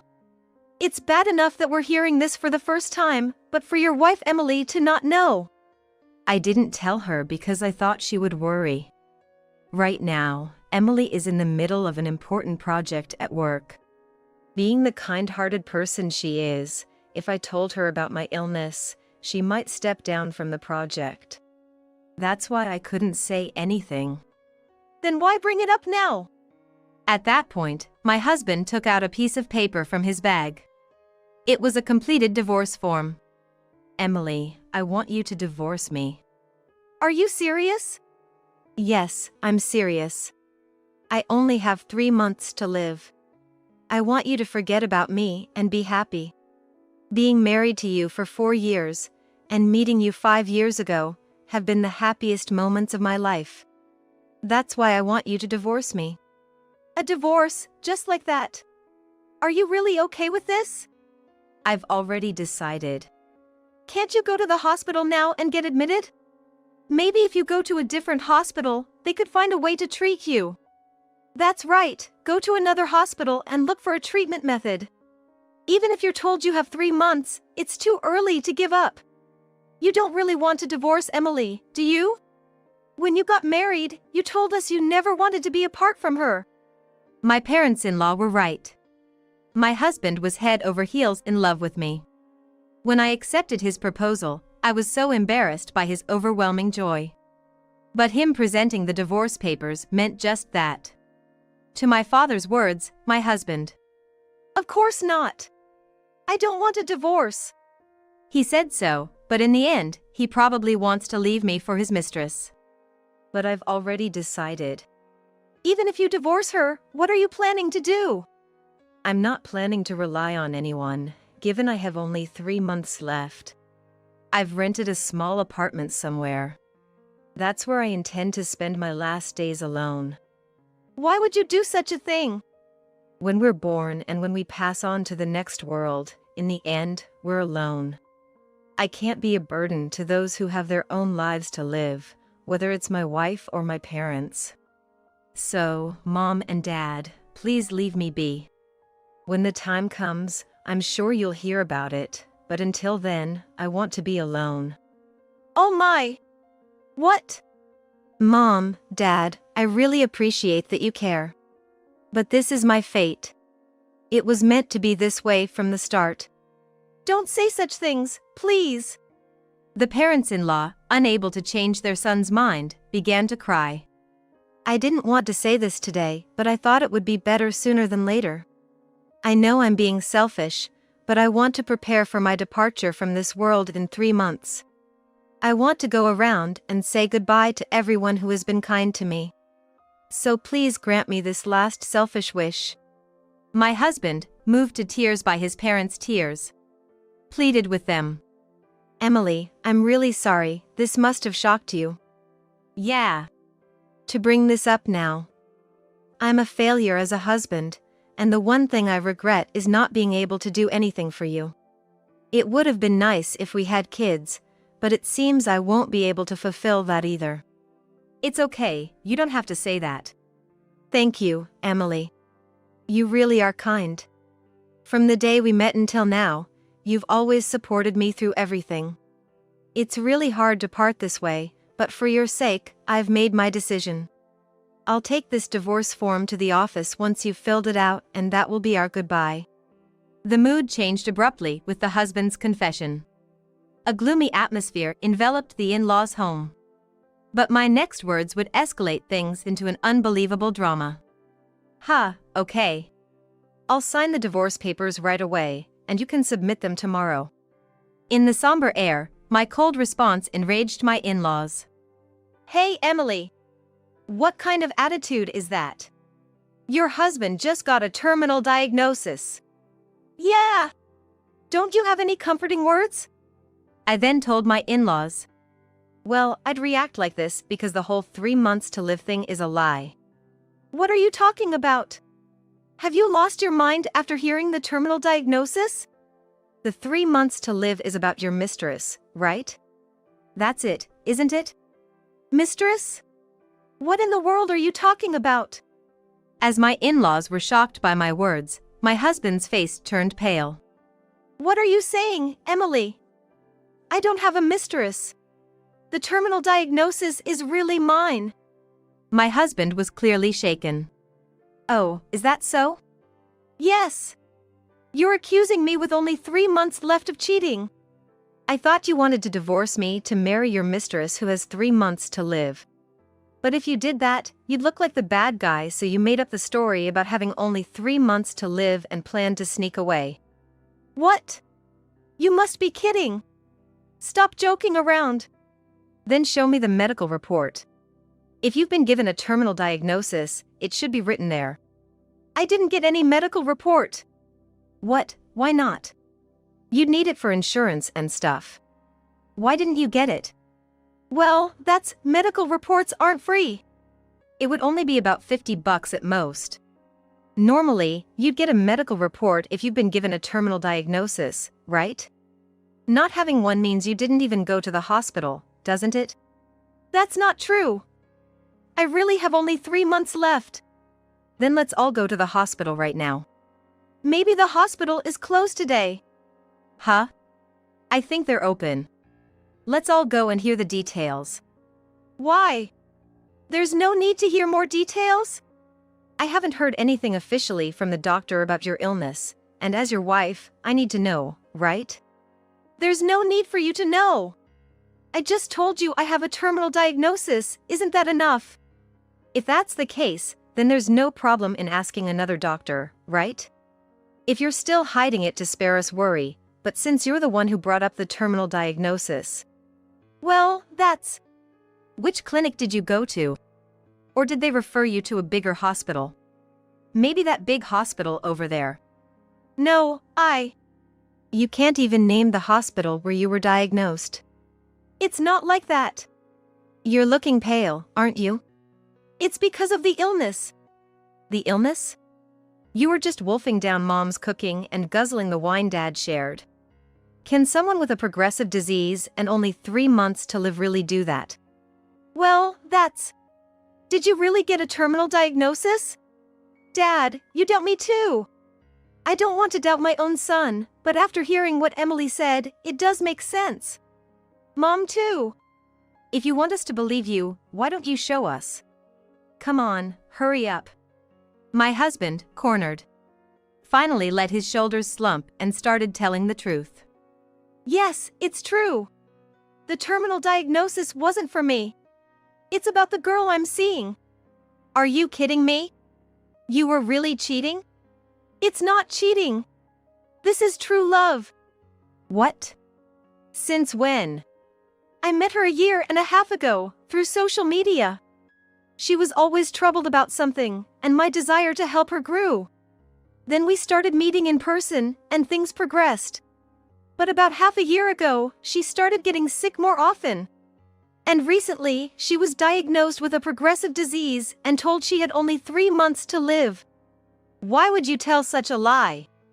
I lied for the reasons Emily said. I didn't want to be the bad guy. Saying, I have a girlfriend with only 3 months to live, so please divorce me. You and Dad wouldn't have forgiven that. But still, I had no choice. I have to be with her. Her parents died when she was in college, and she has no one else to rely on. I want to be with her, even if it's just for these 3 months. I want to support her. Emily has her own job and can live on her own. She's strong, and unlike my girlfriend, she has parents, siblings, and good health. Emily will be okay without me, but my girlfriend won't. My husband, realizing everything was out in the open, spoke his mind. It was tough hearing him say that so clearly, knowing about his feelings for his girlfriend. And my in-laws, finding out their son was indeed cheating, reacted. Do you even realize what you're saying, what you've done? Cheating. I can't believe it. And to lie so blatantly about it. No matter what anyone says, I won't change my mind. I'm divorcing Emily and remarrying her. I'm going to support her for these 3 months. It seems my husband is determined to divorce me. Fine, if you say so, let's get divorced. But I'll be taking a fair amount for alimony. Be prepared for that. So, I agreed to the divorce. We both signed the divorce papers he had prepared. The next day, we went to the office together, and that marked the end of our 4-year marriage. I can't believe it's come to this. How do I even apologize to Emily? I never thought he was cheating. Ever since he was in high school, we always told him that cheating tears apart the other person's heart. Both your mom and I had been cheated on by previous partners and suffered. So we always hoped he wouldn't become that kind of person, but in the end this happened. Maybe we went wrong in raising him. It's not your fault. His cheating isn't because of you too. It's entirely his responsibility. And I didn't agree to the divorce because I forgave him. Huh? Actually, there's still a secret he doesn't know about. Depending on his reaction, I might have told him right there, but after such a terrible lie, I thought he needed a bit of a wake-up call. What kind of secret? I can't talk about it right now, but you'll find out soon enough. 2 months later. Just as I had expected, my ex-husband contacted me. Sounding quite frantic. Something terrible has happened. We were fooled by that woman. Suddenly calling me, what are you talking about? We were fooled.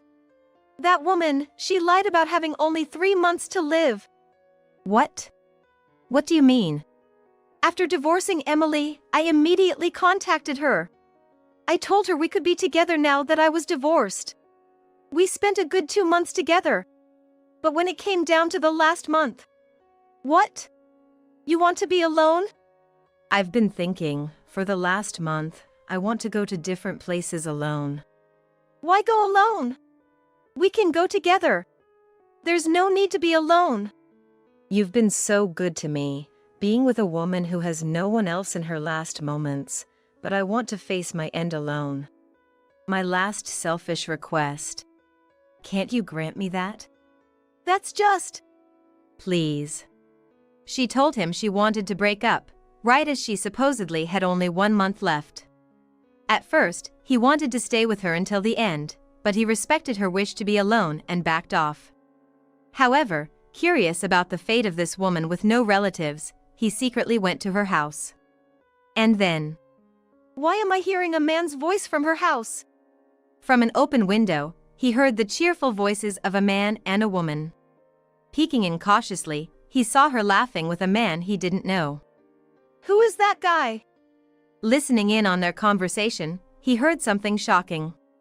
So what happened to that guy in the end? Which guy? You know, the one who kept giving you money, that guy. Oh, you mean Gary? Gary? Who's that? He's a good mark who brings money. That's awful. So what happened to Gary? Did you dump him for good?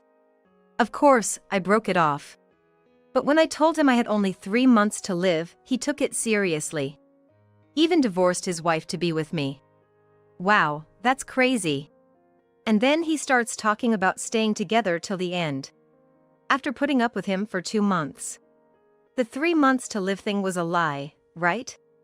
Obviously. If I really had 3 months to live, I wouldn't be here. What? Anyway, with the money I got from Gary, let's have our wedding soon. My parents are really looking forward to our wedding with you, Tommy. A garden wedding, right? Tommy? You remembered. Of course I did. You always talked about wanting that. I love you, Tommy. Me too.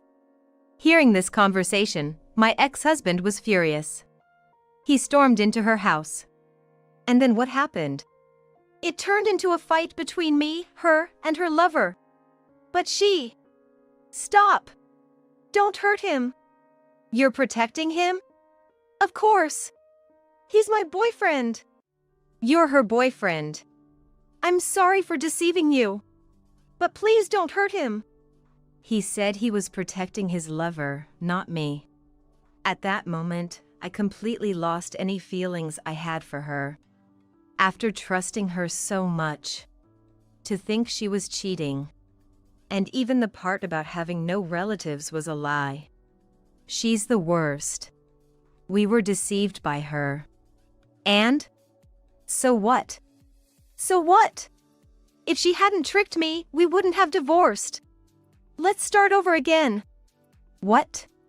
My parents liked Emily, right? And these past 2 months, I realized I still love Emily. What are you talking about? I was such a fool to fall for that woman. But don't worry. I swear I'll never make Emily sad again.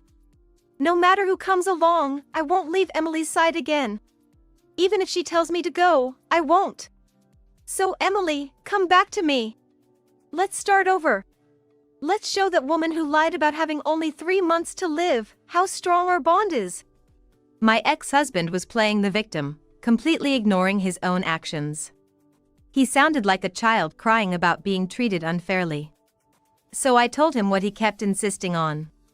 What? You didn't know that her 3 months to live was a lie? I thought you already knew. Huh?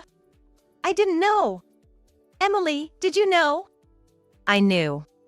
I knew she had a real boyfriend and that she only saw you as an easy mark. Why would you know that? Why?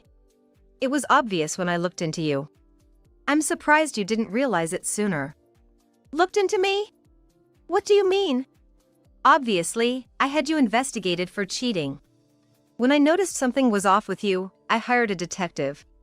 They reported that she had a real boyfriend. Whether she had a boyfriend or not didn't really matter to me, but seeing you being fooled by a young woman, I honestly thought you deserved it. They had been dating long before you, you know? You really didn't know? I said I didn't know. Why do you keep saying things like you're provoking me? I'm not provoking you. If it sounds like that, maybe it's because it's true. What? You cared so much for her and got deceived. What did you say? Did you also not know this? Those two were living together, even while you were dating. In that apartment where you overheard their conversation. Living together? The investigators saw a man coming and going from that apartment multiple times. He would take out the trash in the morning and come back with groceries. He seems like a better husband than you, who never did anything even though you both worked. That's just... You knew where she lived, but did she ever let you into her apartment? Well...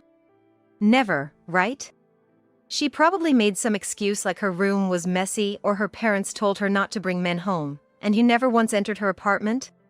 How did you? I thought as much. It's ridiculous. You were so infatuated with a woman who wouldn't even let you into her house.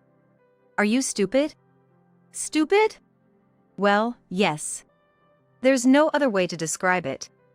And now, knowing she had a real boyfriend, you contact your ex-wife, whom you left for her. It's so pathetic it's almost funny. Then my ex-husband got even angrier at my words. Funny? There's nothing funny or amusing about this. Why didn't you tell me if you knew about it? If you had told me, none of this would have happened. We wouldn't have needed to divorce. I wouldn't have had to lie to my parents.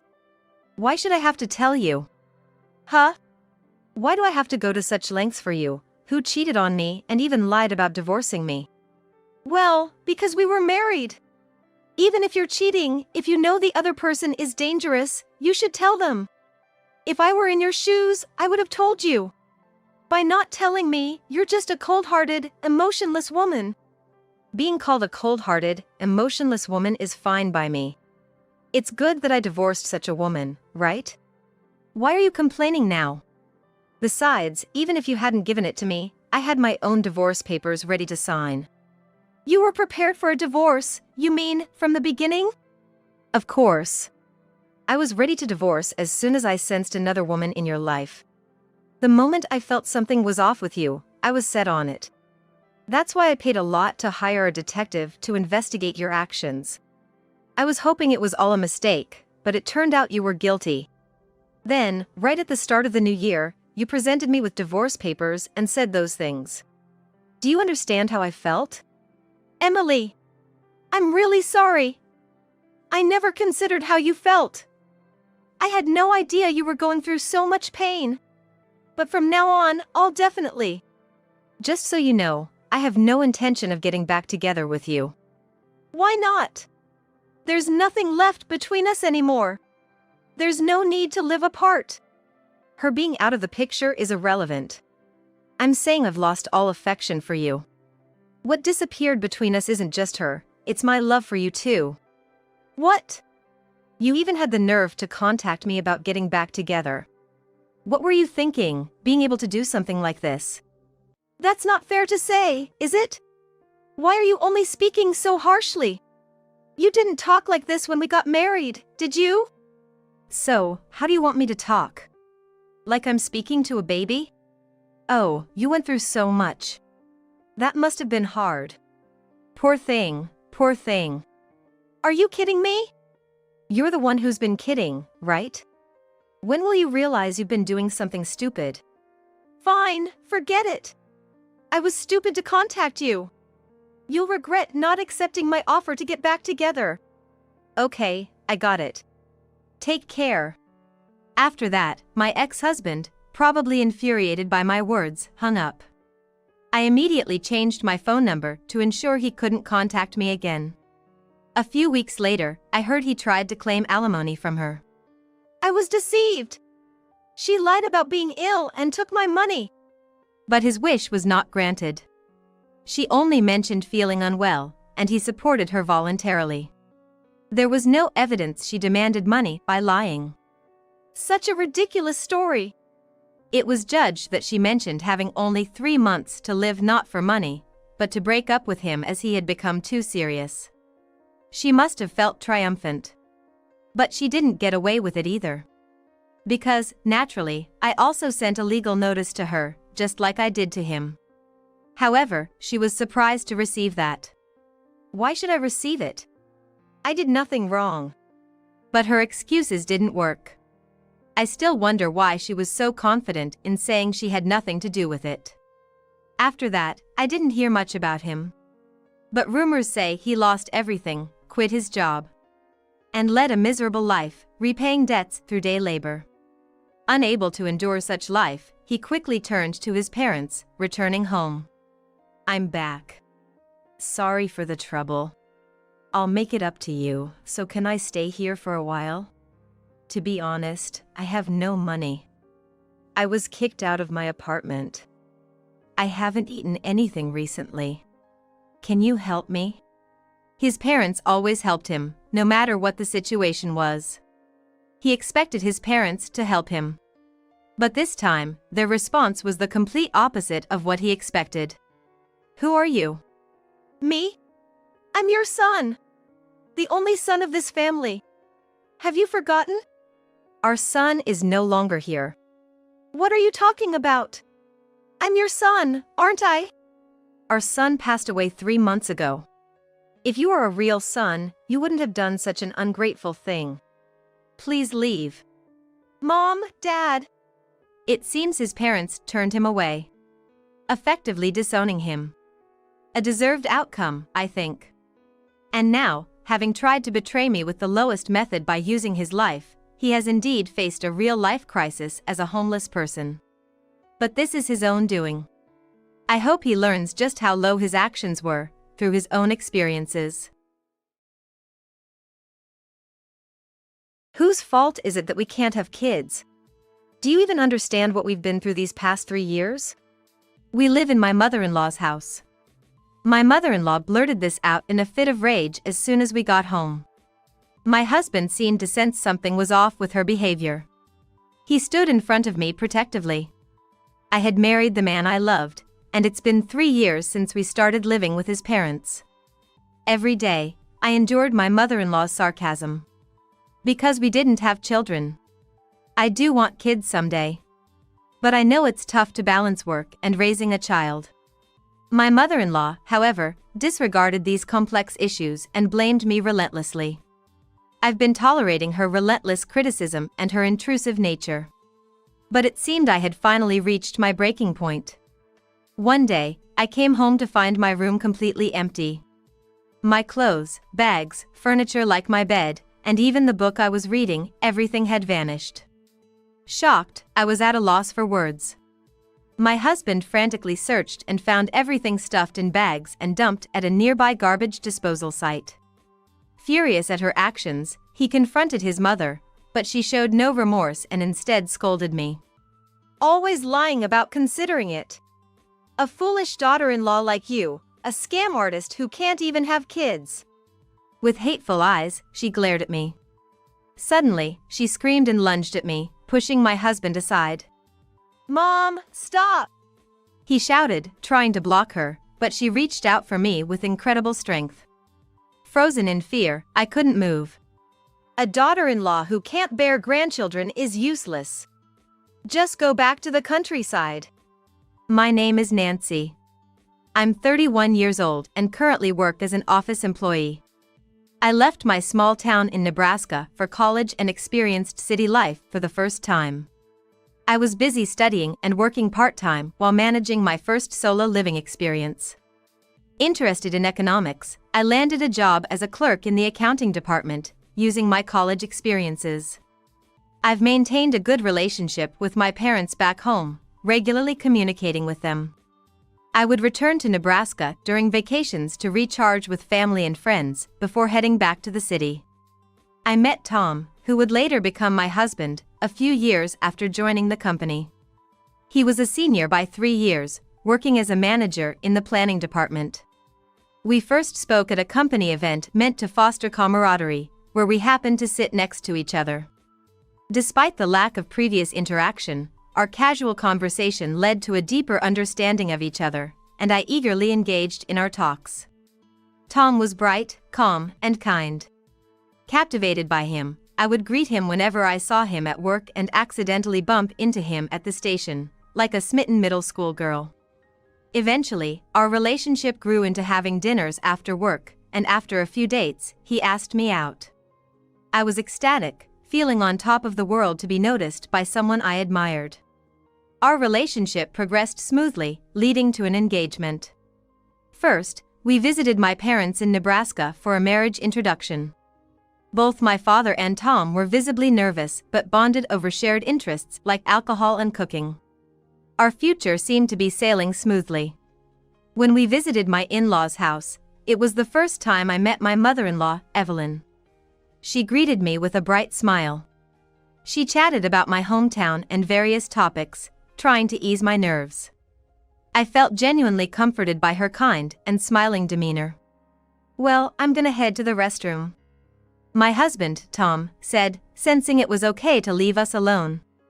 As soon as he left the living room, Evelyn suddenly asked, "So, when are you planning to have kids?" What? Tom gets mad when I ask him stuff like this. Men are just so haphazard, aren't they? You're a woman, Nancy, you understand, right? She continued, taking me by surprise. I couldn't hide my shocked expression. Understand what exactly? I asked cautiously, not expecting to discuss children before we were even married. She replied as if it were the most natural thing. Well, if you're joining the family, isn't it obvious that you should have children? She was still smiling. Of course, I understood a mother's excitement for grandchildren. I, too, wanted to give my own parents the joy of grandchildren. But isn't the decision to have children something a couple should discuss together? And I didn't marry him just to have children. What would Evelyn think of me if I couldn't conceive? My heart fluttered with anxiety. I was still hesitating when Tom came back. Evelyn quickly changed the subject to her late husband, Tom's father. My husband passed away shortly after Tom became an adult. He worked hard every day, and thanks to his inheritance, we could afford Tom's college. I'm managing all right now, working part-time. Me and Nancy are planning to move to an apartment nearby after getting married. I don't want Mom to worry after all she's been through. Sure, you say that now, but I bet you'll be calling me over to help with chores and cooking when you're busy. Tom and Evelyn chatted happily. I tried to smile, but I couldn't forget our earlier conversation. The chatter continued about mundane topics like her part-time job and the challenges of standing all day. The topic of children never came up again. I tried to convince myself that Evelyn was just anxious for grandchildren and didn't mean any harm. Despite some lingering worries, we smoothly finished our visit and left the in-laws' house. A few months after registering our marriage, I got a call from Tom in a panic. Mom had an accident, he said. She fell down the stairs and hurt her leg. She can't do much on her own and asked if we could help take care of her. I'm gonna check on her every day since it's nearby, but can you help out if it's really necessary? He seemed hesitant to ask. Since our marriage, Evelyn hadn't mentioned anything about children, and I started to feel relieved, thinking I might have misunderstood her. So I readily agreed, of course. Evelyn's injury was serious enough to require a cast on her leg. Tom visited her daily as she struggled to adjust to life on crutches. Then one day, when Tom was away on a business trip, I went to visit her in his place. My mother-in-law, Evelyn, asked me in a casual tone when we were alone in the room. "So, what are your plans for grandchildren? It's probably difficult by the end of this year, right? Are you actively trying to conceive?" Her question caught me off guard, as it sounded like she was inquiring about our usual household chores. I was so surprised that I couldn't find my voice. Although it seemed like she had picked up on some terminology, the blunt content of her question left me wondering how to respond. I thought it wouldn't be right to outright deny her question, so I replied calmly, "We'll discuss it with my husband and make a decision." In reality, we had already discussed not rushing into having children. Since my husband had already mentioned this, he probably didn't know that she was eagerly anticipating grandchildren. But there's also the matter of your age, right? You can't stay young forever. It's not like we won't ever think about having children in the next 5 or 10 years. We'll decide together, my husband and I. Despite my mother-in-law's reluctant expression, she reluctantly backed down for the time being.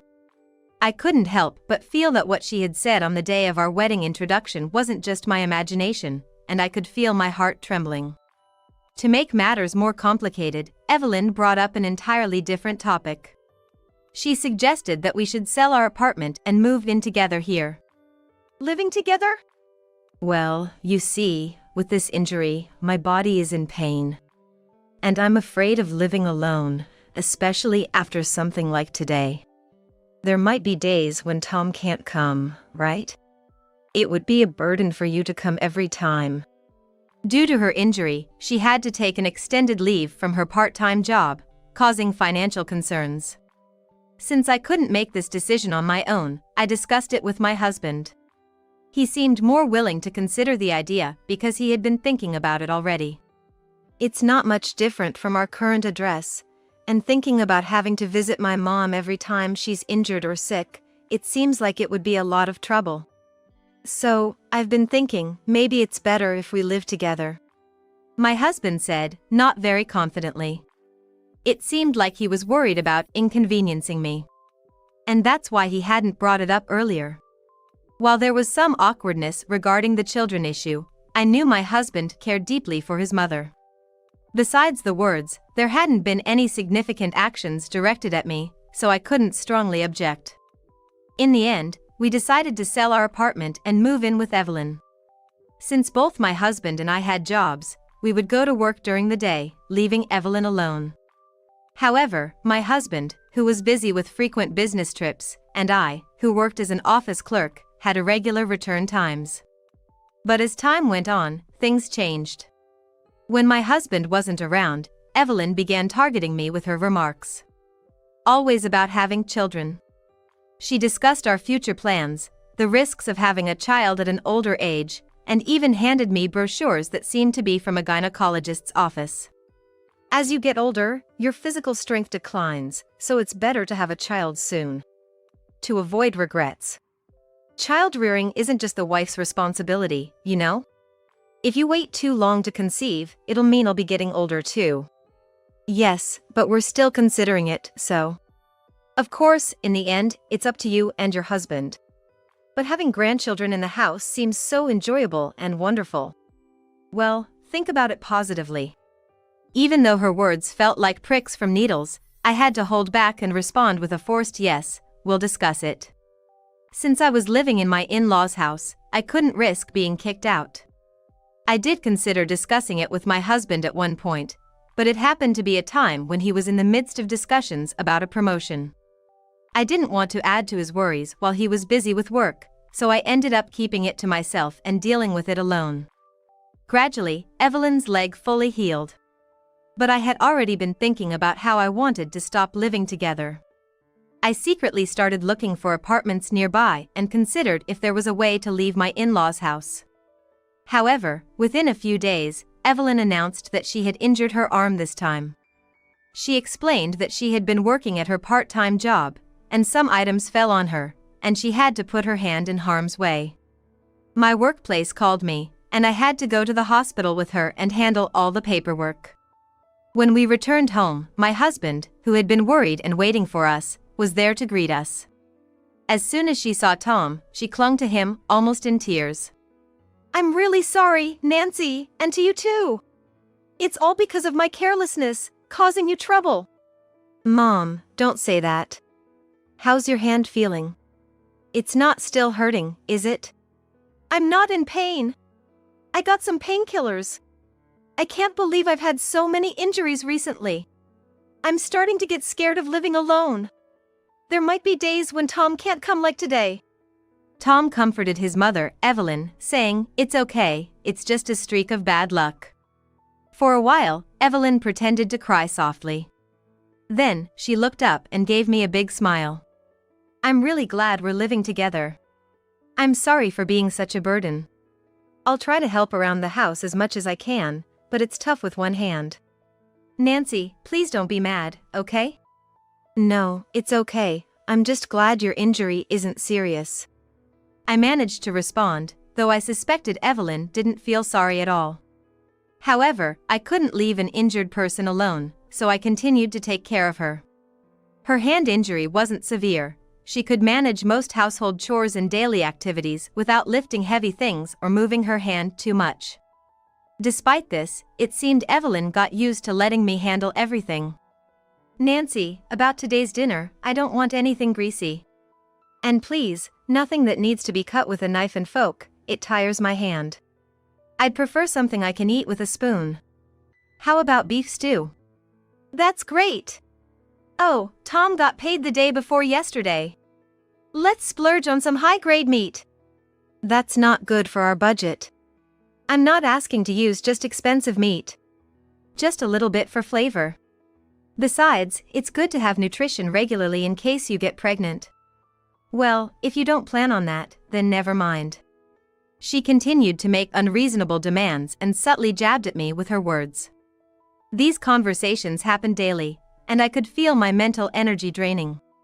But being in a cohabiting situation, I couldn't afford to be thrown out of the house. I wondered if Evelyn had suggested living together to block my escape routes. Such a terrifying thought made me shake it off repeatedly. Despite our strained mother-in-law and daughter-in-law relationship, I decided to endure at least until her injury healed. And so, I stayed silent, not wanting to cause any trouble. 3 years passed since our marriage. Even after her arm healed, Evelyn kept saying, "The pain is still there. I can't even carry shopping bags from the supermarket." And she began to slack off on chores she initially helped with. Yet, she complained about the cleaning and cooking I did and rushed me about having children, maintaining a cold attitude towards me. Tom seemed completely unaware of these conversations, as Evelyn never mentioned them to him. I couldn't break our cohabitation at the in-laws' house, and my stress kept piling up. However, I became immune to her snide remarks and adept at dodging her probing questions. Evelyn must have been frustrated with my attitude. One day, an incident happened that clearly showed her growing discontent. When we returned home from work, Tom and I were shocked to find the house drastically changed. My belongings from the second-floor room, clothes, bags, furniture like my bed, and books had all vanished. It wasn't ransacked by a thief, it looked as if movers had come specifically to this room and cleared it out. What's going on? Tom was clearly astonished and frantically searched the other rooms, the yard, and even the neighborhood. I checked the closet, but not even a single lipstick was left. I was so drained that I just sat down. Soon, Tom came back, making a racket, carrying 2 or 3 garbage bags stuffed with clothes and bags. Realizing they were all my belongings, I screamed, My clothes! Why? "There's more, the bedding, the dresser, all dumped at the garbage disposal area. I recognized some of your clothes, so I knew. Let's go check it out together later." Apparently, everything that was in my room until this morning had been dumped there. I wondered who could have done this, but the only person who could freely enter and leave the house besides us was Evelyn, my mother-in-law. Tom, too, had turned pale at the thought, but then, with a determined look, he stood up, grabbed one of the garbage bags full of stuff, and stormed into her room on the first floor. When he confronted her, asking if she knew anything, Evelyn coolly confessed, "I did it." Mom, why would you do something that's practically throwing Nancy out? Huh. Ask yourself that. What nonsense are you talking about? Tom scolded her, but Evelyn slammed both hands on the table with a loud bang, making both of us flinch. Do you even understand what you've been doing these past 3 years? At that moment, Tom quickly stepped in front of me, perhaps thinking she was going to lunge at me. She was glaring at me with hatred in her eyes, over Tom's shoulder. I'm asking whose fault it is that you can't have kids. You keep deceiving with talks about plans and considering, but you never really intend to have children. A foolish daughter-in-law and a fraud who can't even have kids. Tom stood between me and Evelyn, protecting me from her. But it was clear from his profile that he was shaking at her sudden change.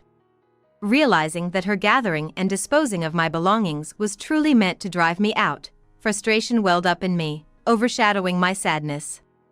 I had never imagined that enduring her tactless sarcasm every day for these 3 years would lead to this.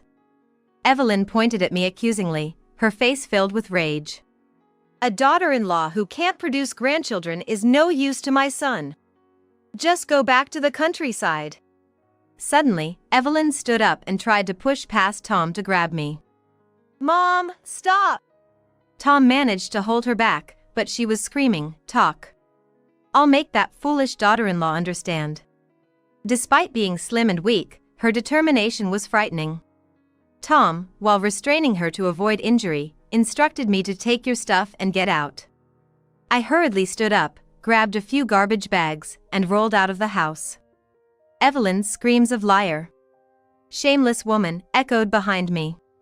Tom somehow calmed his mother down and left the house to join me. We got a room at a nearby reasonable hotel to discuss our future. Seeing Evelyn's drastically changed behavior, Tom was slumped on the bed, completely drained. What's happened to Mom? I felt bad for Tom, who was so tired, but I had finally made up my mind. I opened up about everything Evelyn had done to me, rushing me about having kids before our marriage, the constant sarcasm, and her actions without hiding anything. It was hard for me to tell such things to my husband, who I knew cared about his family. But after hearing everything, Tom, with tears in his eyes, apologized. I'm sorry I didn't notice. The reason you didn't consult me sooner was my job, right? I'm sorry for making you worry so much. I wanted to spare you any trouble with Mom, but without realizing it, I've been relying on Nancy too much. It's not like that. I regret not talking about your mom sooner. If I had started the conversation earlier, maybe things could have been better. Anyway, I'm on Nancy's side, not Mom's. Please believe that. My husband and I held hands and spent the entire night discussing our future. Then, we collect the belongings from the garbage disposal area before the garbage collectors arrive. Since we had no place to store them, Tom got a referral from a friend who runs a rental storage facility, and we moved our large items like furniture there. From those, we only picked up what we needed for our hotel stay. We had no intention of returning to the in-laws' house, so we spent a few days living in the hotel. The next day, we started looking for a new place to live, using our paid time off and finding a rental in between work commitments. Finally, Tom and I managed to sign a lease and went to the municipal office for the necessary procedures. After all these steps, about 2 weeks later, we visited the in-laws' house to inform Evelyn. We weren't allowed inside the house and had our conversation at the entrance without even taking off our shoes. Unfortunately, Tom and I have decided to divorce. Evelyn, who had been glaring at me as if I were filth, suddenly opened her eyes wide and smiled in delight when I handed her the official document showing that the divorce had been processed. We had chosen to separate. Next to me, Tom looked dejected. Evelyn, now in a creepy high-pitched laugh, said to her son, "I'll find you a nice woman." Honestly, men of all ages never end their troubles with women. But this time, Mom will help you. I'll find you someone much better than this country girl. With a wicked laugh like a witch, she finished her business and went inside the house, leaving us outside. Tom stayed behind at his parents' house, while I planned to move my belongings to my new place. Tom and I exchanged a look and parted ways there. Time passed, and it was the first New Year since our divorce. Suddenly, an agitated call from Evelyn came in. What's the meaning of this postcard? It's a New Year's card. A New Year's card? It says you had a baby. What's going on? Evelyn was flustered, lacking even the usual New Year's greetings. Over the phone, she ranted rapidly before screeching. Why is Tom's name on it? You two are divorced. The New Year's card sent to the in-laws' house had a picture. A couple holding a baby wrapped in a blanket. Of course, I was the one holding the baby, and standing next to me was my husband, Tom. Since the names on the card were ours, it was clear that the man next to me was not someone who just resembled Evelyn's son. From her perspective, the son and daughter-in-law she thought were divorced were living together, and the daughter-in-law she believed to be infertile had a child, a completely baffling situation. Soon after the supposed divorce, Tom had told her he was going on a solo assignment. The plan was to divert Evelyn's attention a bit longer, but he couldn't stand her daily matchmaking attempts and left, saying he'd marry a younger woman once his work settled. Surprisingly, she was convinced by that. The solo assignment was a lie. Tom was actually moving into my new place. We had found a spacious family-type home to live together as a family, and I had already furnished it before he joined. So, we quickly returned to our normal life, like our early days of marriage, without Evelyn. Then, Tom married into my family, as it were, and we remarried. Hence, the New Year's card bore my maiden name. The address was my parents' house, which I had discussed and agreed upon with them. We had no intention of disclosing our real address. The baby I was holding was indeed our beloved daughter. Just before Evelyn, my mother-in-law, drove me out, I was feeling unwell and went to the doctor, where it was discovered I was pregnant. Tom had suggested, maybe it's time we start thinking about having a child. And fortunately, we were successful. After sharing the joyous news with Tom, he proposed. We should tell Mom too. It's her first grandchild, she'll be so happy. At that time, Tom was still unaware of Evelyn's true nature. I couldn't help but look worried and quickly told him I wanted to tell her myself. However, right after that, the incident of being driven out of the in-laws' house occurred, and I lost the chance to tell her. Tom was so protective of me because I was pregnant. Feeling frightened by Evelyn's drastic change, we decided not to inform her of the pregnancy, thinking about the safety of me and our child. Furthermore, a shocking truth was revealed when we checked the belongings Evelyn had tried to discard. Among my personal items, there were a few smaller high-end bags and pieces of jewelry, luxury items for special occasions. All these valuable items were missing from the trash. Suspicious, we inquired at nearby recycling shops and found out that all the high-end items had been sold for cash. Evelyn hadn't just thrown away my belongings. She had selectively taken the expensive items and pocketed the money from their sale. Tom was utterly disillusioned with her greediness. We need to show her a tough lesson. We decided, keeping everything to ourselves and resolving to cut ties with her. Afterward, we arranged for an apartment, went through the divorce proceedings. All the while, Evelyn was completely deceived, unaware of the truth until today. Surprisingly, when she heard, she clapped her hands and rejoiced. Evelyn, who had driven me out in her desire for a grandchild, seemed to forget years of terrible treatment and urged me, "Come back home." Being a son-in-law is okay, it's still my grandchild after all. I'm sorry, but we have no intention of letting you meet our child. We just wanted to let you know that the baby was born safely, so please don't contact us anymore. What nonsense are you talking about? Come and show your face, won't you? Tom is there, right? Evelyn started shouting on the phone. When Tom came to the phone, Evelyn's attitude changed completely, trying to sweet-talk him. Nancy is being terrible, isn't she? Misunderstandings between mother-in-law and daughter-in-law happen in every family. I'm saying I forgive her, so bring the grandchild and come back home soon. I've hurt my back now and can't move. However, Tom wasn't fooled and responded flatly, "Huh. You said your arm was hurting till just before the divorce because of the injury, but you could carry a heavy dresser downstairs and to the garbage disposal area, so a little back pain shouldn't be a problem, right?" His cold retort silenced Evelyn. He continued. We know you've been lying a lot. I can't trust you anymore. I don't want to see you or meet you. We've moved far away. Please don't try to find us. We don't want our child to meet you, ever. We don't want to raise them to be a liar or a thief. Thief! Tom, what kind of way is that to speak to your mother? Evelyn shrieked, probably confused about how to argue back. I interjected without missing a beat. You cashed in my bags and necklace without permission, right? I could report that as theft. Even family members can be punished for that. I've already consulted a lawyer. Her silence on the other end of the line indicated she understood she couldn't escape.